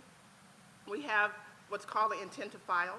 You can file that while you're going to get the medical records or whatever information that you may need to have in order to have your claim fully developed. We will never tell you that you shouldn't do it, but if you want the better chance of getting this claim processed faster, let's give VA everything they need at once.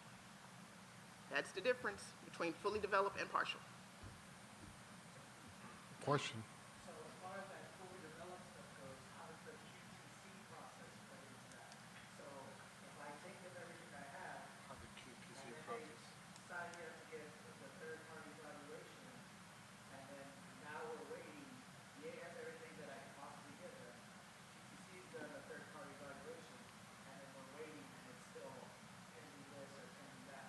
How does that play? But that is still fully developed because the VA is asking for that exam. It's not something that you had outside that they needed to get.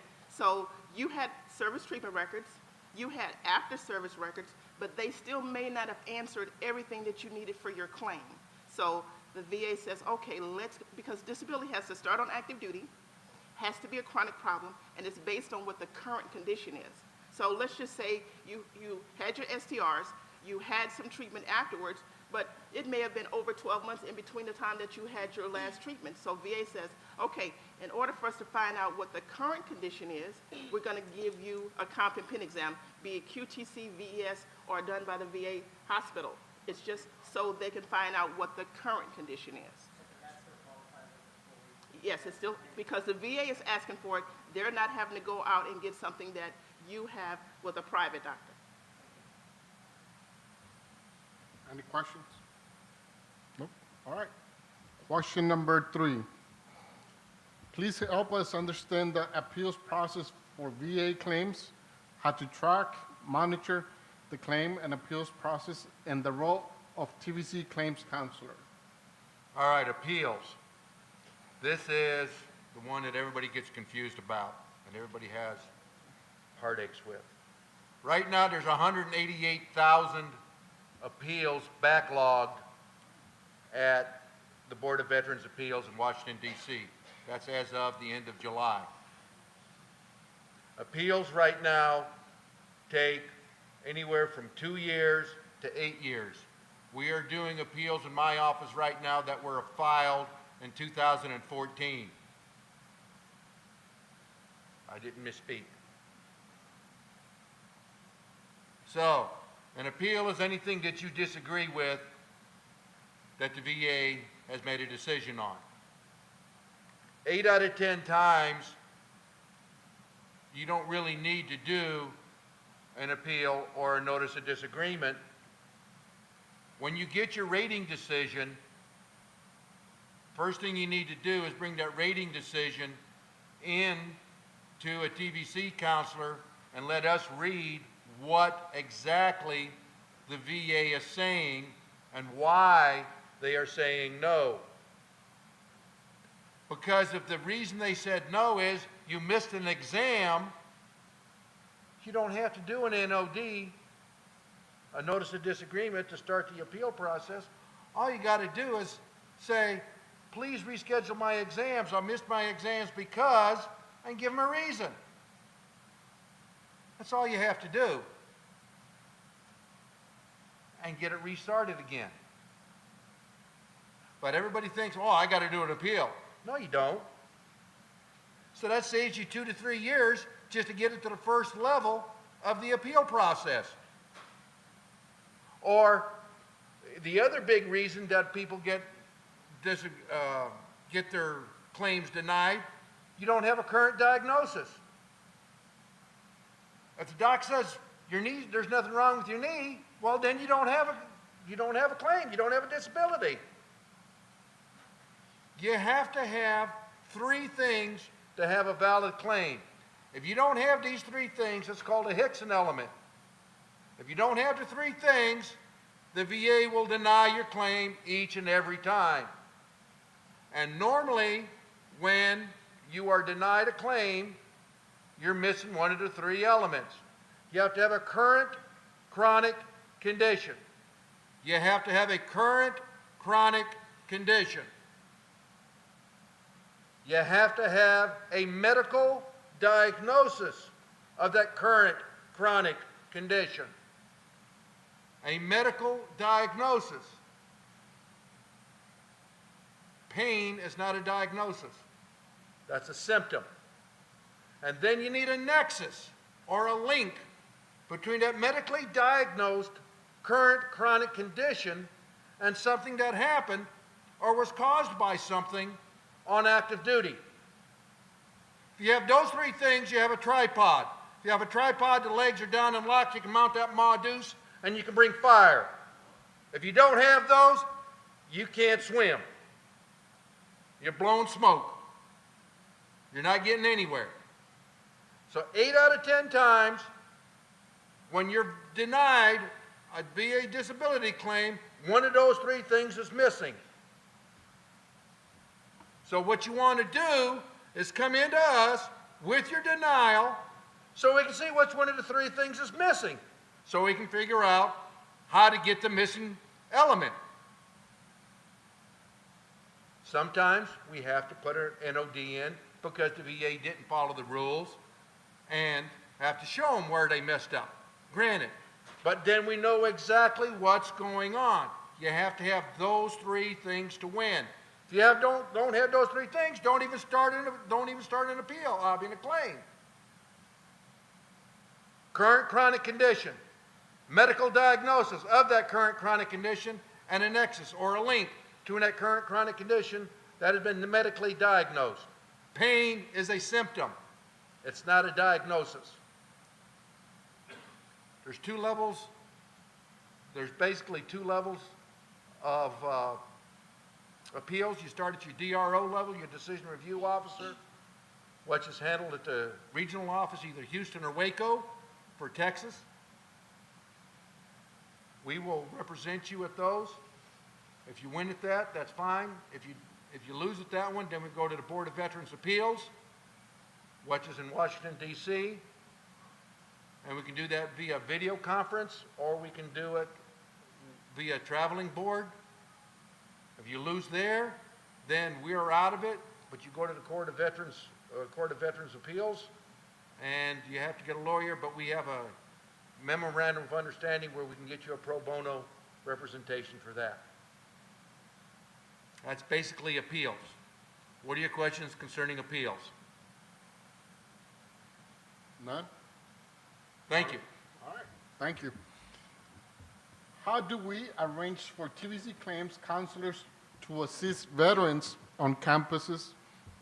And what resources do you provide, and what does the school need to provide? Okay, so to answer this question, I'm going to give a little bit of our organizational structure so you can kind of see the big picture of how TVC claims works throughout the state. So I'm the operations manager. We have the director, so I work directly for him. Also under the director is Mike and Paula and their two counterparts, and they are the district managers for their respective area. So Mike covers South Texas, Southwest Texas. Paula covers Northeast Texas. Usually when somebody, a school or anybody really requests for a claims counselor to be present somewhere, you can either start with them. If you've got a contact, like if you're in the Southwest region, you probably already know Mike. He's pretty well known. Northeast, Paula, a lot of people know her. Feel free to go straight to them if you want. You can ask the office that's nearest you. A lot of times what happens on my end that I see is somebody will request, hey, you know, we have an event, or we would like to set up a continuous visit with a TVC counselor, and they'll send the request to me, and what I do is I'll look at what district it's in, going by the regions of Texas, and let's say it's in Mike's district. So I'll reach out to Mike, I'll send him the request, and then he will reach out to his people and say, hey, can we support this? Do we have the manpower? Do we have the capability? Is it logistically possible? So if, let's look at Paula's district for a minute. So, you know, we had somebody that was going out to Bonham, for example, and then we figured out, okay, they were going from Dallas to Bonham. It was a really far travel, and we thought, there's a county service officer out there, let's let them take that over. So let's say you're a school out in a rural area, which these two have pretty big rural areas, and you want a TVC counselor to come. If there's not one near you, unfortunately, we might not be able to assist, but we might be able to have a partner like our county veteran service officers, maybe a local DAV or VFW person that we can contact to come out and help. Let's say you're a school that maybe here in Austin, we've got a pretty good group here in Austin, it's pretty stacked. Let's say, I think actually when I was a claims counselor in Austin, we went and supported UT and ACC quite a bit. So we had a counselor that every month he went to the UT luncheon, and then he also went to the ACC event, and it was monthly. That's okay, we can do that. Basically, you'll make the request. You can start with me, you can start with them, you can start with the Austin outpatient clinic counselor that you know. What will happen is we'll look at it from a big view and see if we can support it. And if we can, we'll go out, we'll sit there, we'll provide information, whatever they need. If they need to take a claim there, they can. They won't be able to have the electronic capability to do it, but they can do an old school handwritten claim, and then they can bring it back to the office, they can log it in the system and do it that way.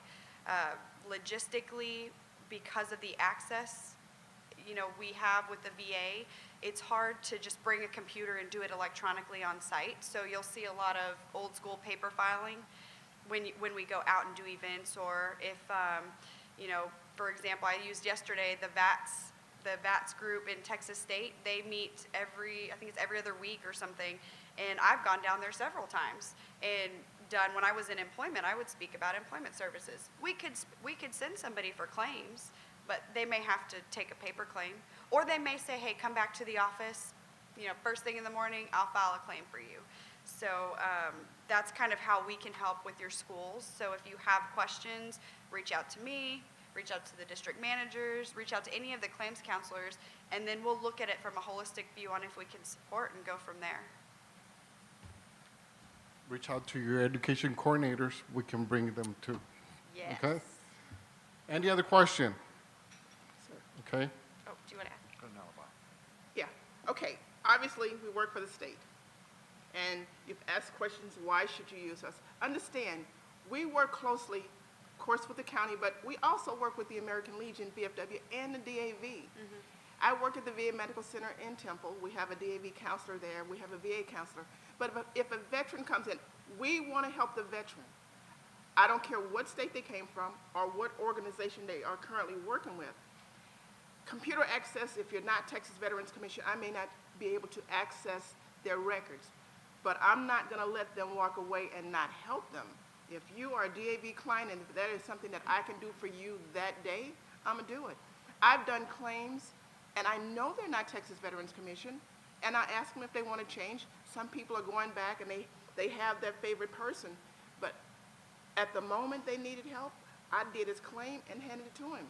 Take it back to your DAV rep. We're all about taking care of the veterans, so that's our primary goal.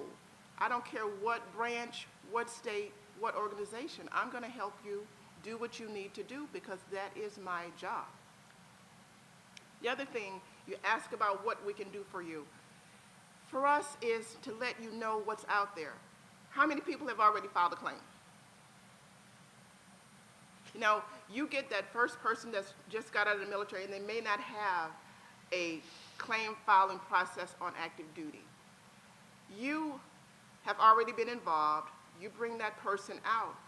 I mean, a lot of people don't know. As a matter of fact, just had a case with the county. Veteran was service connected for 4 years. He wasn't getting paid for his wife. Veteran didn't know that the VA will pay extra for a veteran who has a rating of 30% or more. showed up in one of our offices, we told them about it, had never heard it before. So those are the little things that, as an individual veteran, you may not know. But if you come in to see one of us, we can help you understand what it is that the VA does based on your service connection. How many people know that if you have a rating of 10%, that you're authorized eyeglasses once a year and hearing aids? But if you don't come in to see somebody like us, you won't know that. Because just like when they change traffic laws, it's all out there, but you don't know to look for it. That's what makes coming to the Texas Veterans Commission and other organizations important to veterans. Go ahead, Rand. Please go ahead. I just wanted to follow up with a second piece, and I'll jump in with a question and then let you guys wrestle it and then come back. On our TVC website, we have the new, or a newest portion, those may have not seen it, is the burn pit registry. Especially, and this is an incident, of course, it's not new. This is Vietnam era. This is Gulf War, Desert Storm, Desert Shield, Afghanistan, Iraq. But could you address what it does by entering your name or being cognizant of registries, be it depleted uranium for the GAU rounds that came out of A-10s, or weapons systems that are firing depleted uranium rounds, the burn pit registry, which we highlight on our Texas Veterans Commission website, or those issues with the countering nerve agent pills, the old PB pills, Papa Bravo pills, that were given out and administered during the first Desert Shield and then into Desert Storm, and what that does in a future or potential future consideration of a claim to be filed meeting those three criteria that Michael identified. Sure. All right. The advantage of signing up for the various registries is Rand and I are kind of senior to most of y'all here. When Agent Orange was spread in Vietnam, we were told, don't worry about it, it's safe, good to go, yeah, checks in the mail, hot chow's waiting on a drop zone, et cetera, et cetera. Well, it wasn't until 1991 that the VA started recognizing, hey, wait a minute, all these veterans that were exposed to this Agent Orange, and really it's the dioxin that's in Agent Orange, because there was 12 different Agent Oranges, or dioxins, or herbicides, tactical herbicides that were used in Vietnam, purple, green, white, blue, but Agent Orange was the predominant one. The VA started a study of all the veterans that started a registry, and they said, wow, the only thing these veterans have in common is they were exposed to this harmless herbicide. I know all these veterans have all these common illnesses, like diabetes 2, chloracne, various cancers, et cetera, et cetera. So they said, all right, they passed a law that says if you have these 12 conditions and you were in Vietnam, then you're considered exposed and it's service connected. And then we have more people register, and more studies, more studies, more studies. And 2015, lo and behold, Secretary Shinseki added some more conditions. Because further study showed that, wait a minute, we found some more conditions that are related to the Agent Orange stuff, the dioxin. Everybody uses the vernacular Agent Orange, but. So now we got more veterans, ischemic heart disease, Parkinson's condition, Parkinson's, and ischemic heart disease, Parkinson's, and hairy cell, B-cell and hairy cell leukemia got added. Now, there's also, Secretary Sulkin says by 1 November, he's going to decide on 5 to 8 more conditions to be added to the Agent Orange list. And that all comes from the registry. So, if you were exposed, if you were there, it may not help you right this minute, but there's still a lot of Vietnam vets that are still around and kicking, so it helped us, and it may not help you, but it may help future down the road. It may not help you right this minute, but it may help you down the road if you register for the burn pit and the depleted uranium exposure and the PB and all the other registries that the VA healthcare system has. So we can get enough people in the registry to make the IOM study a viable study to see if these conditions are indeed related to, remember I said you have to have a nexus back to something we were exposed to on active duty. So we don't look like Oliver Twist sitting there with a porridge bowl begging for something. You put me in harm's way, you exposed me to this, now take care of me. That's your motto. Live up to it. But we have to have the scientific evidence to prove it. Anecdotal evidence doesn't cut it with the VA. Join the registries. Does that answer your question, Rand? And the other part of that is they have your name. And so we can go backtrack, because when they added the ischemic heart, if you had ever filed for ischemic heart, we could go back to the date that you filed or the date that the law changed, even though you were denied before.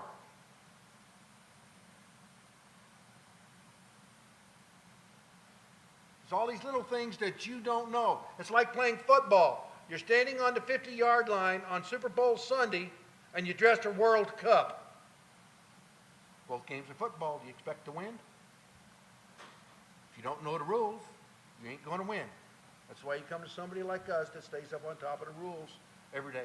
I wouldn't know what Rand does when he goes out and certifies people. Education will talk to him. Claims come talk to me. Okay. Any more questions? All right, because I have one. So I'm the school certifying official of XYC University, and one of my students comes in and says, you know what, I just got my QTC letters. I have 5 QTCs Monday to Friday of next week. Or let's say it's going to be more. It's going to be 10 for the next 3 weeks. They're all while I'm in class. What can I do? Can I call a 1-800 number? Can I go and talk to y'all and say, hey, can you change this? Or do I just miss the appointments? Because I also don't want to get dropped from that class. Okay, for VA, school is not an excuse to miss a CMP. But if you know in advance, and they do give you advance notice, contact us. We can contact CMP at either Houston or Waco and go, we really need to get these rescheduled. I mean, they do exams on Saturdays. They do them at night. So they do them at night. So if you can tell us, we will make as many phone calls to get that resolved for the veteran as possible. So if you give us advance notice, we will work on trying to get those rescheduled for you. So you're saying you can help us reschedule QTC? Yes. Even though they get the notice for the appointment like the week before? I mean, if you give us some time to work with, I mean, if you tell me the date before, I'm going to call somebody that day to try to see if I can get it resolved. I mean, there's no guarantees, but we will break our necks trying. The other thing is, on a lot of the QTC exams and a lot of the things, Paul had mentioned earlier a DBQ. A DBQ is a Disability Benefits Questionnaire. You can go to va.gov, type in Disability Benefits Questionnaire, DBQ, and you can pull up, usually you can pull up the DBQ that covers the condition you're trying to get examined. If you can do that, if the condition you're trying to claim is on one of the DBQs, one of the 74 that's listed, you can pull that off. You can take that to your own physician, have your physician fill it out, sign it, as long as it's legible and all the blocks are filled out, we can submit that, and that is your VA exam. And who knows you better, your own doc or some quack that sees you, I mean some contracted doctor that sees you for 10 minutes? Okay, but by the same token, doctors, VA doctors, your private doctor, none of them are here for your VA disability. Their sole purpose in life is to take care of your health. That's right. So you might walk in the door and the doctor goes, some of these DBQs are 6-7 pages long. 16 pages. Or longer. So, I'm not going to do this. And, even if you're paying them, you may not get them to do it. So you have to really be comfortable with your doctor and know what it is that your doctor will do for you, because you can't make them. You're paying me to take care of your health. I could care less about your compensation. So, in regards to that, I was so you said exactly what I was going to say. As far as those questionnaires go, what if the only people, I'm going to use my mother as an example. My mom's a veteran from Venezuela. So they denied her a claim, and then when I started to learn the process, I'm assisting her with her review claim. So they had her fill out these questionnaires. Well, since she only received treatment through the VA, how is it that we can leverage, or is there any leverage, because you just said you can't make them, but how is it that if you're a VA doctor, and I've been seeing you this whole entire time, that we can't leverage them to fill out that questionnaire? Now, VA in Temple has a DBQ clinic. And in San Antonio. But you have to you have to schedule an appointment with the DBQ clinic. Your primary care doctor has to set up an appointment with the DBQ clinic to fill out a DBQ. Also, keep in mind, so let's say, like with your mom, what happened, if you've got a TVC counselor in there, go talk to them about it, because what they can do is they can try to go and educate the doctors, because I know you've all heard of, well, they won't fill it out. And it's kind of a big trend where VA doctors sometimes won't fill out DBQs because they feel like it's a conflict of interest. So, and I'm not talking about in y'all specific medical facilities, but in some of them, they will not touch them. So give us a chance to, go talk to our TVC representatives, the claims counselors, and give us a chance to try to go educate that doctor on, look, this is not, you're telling the VA this is what's happening. This is a medical opinion. This is you saying, I'm supporting, and in my opinion, this is what's going on. And also keep in mind that DBQs are great, and they're a fantastic tool. There are certain claims you can't use DBQs for. So for an example, one of the biggest ones is an initial mental health claim. You cannot use a DBQ for. Also, I think hearing is another big one. You cannot use a DBQ for that because of the testing, and it doesn't match the VA's required testing. Right. So, but it'll explain all that stuff online. If you go where Mike was talking about and read about them, you'll learn a lot about it. Any questions? All right, I have another question. Sorry. So let's say I get out of the military, I lost my medical records. What can I do? Okay. You've lost your medical records. Okay. That's normally not a problem because you don't have the only copy. Okay? Because when you get out, your records are sent to the VA in St. Louis. And so when you file a disability claim, the VA will go obtain your records. Now, if the VA cannot obtain your records, or if you're a World War II Army veteran, or an Army Air Corps veteran, A through H, and you were involved in the 1973 fire at St. Louis, well, then we may have a problem. But there's other ways to fill out of forms, because back then there were alternate methods of verifying stuff. If your service treatment records are not there, if there were any inpatient treatment, inpatient records are kept separate from outpatient records. We just have to know where you were treated for inpatient claims, because then we write to that location and get those inpatient records, because inpatient, like I said, inpatient records are different. One of the problems that we have, especially on females or males, if they become dependents, because dependent records are kept separate from active duty records, 20s and 30s. 20s and 30s on TRICARE forms are kept separate and kept in 2 different locations. So if you were ever a dependent, if you were active duty and then became a dependent, those records are kept separate too, so we can track those down. We have to go and get those in a different location.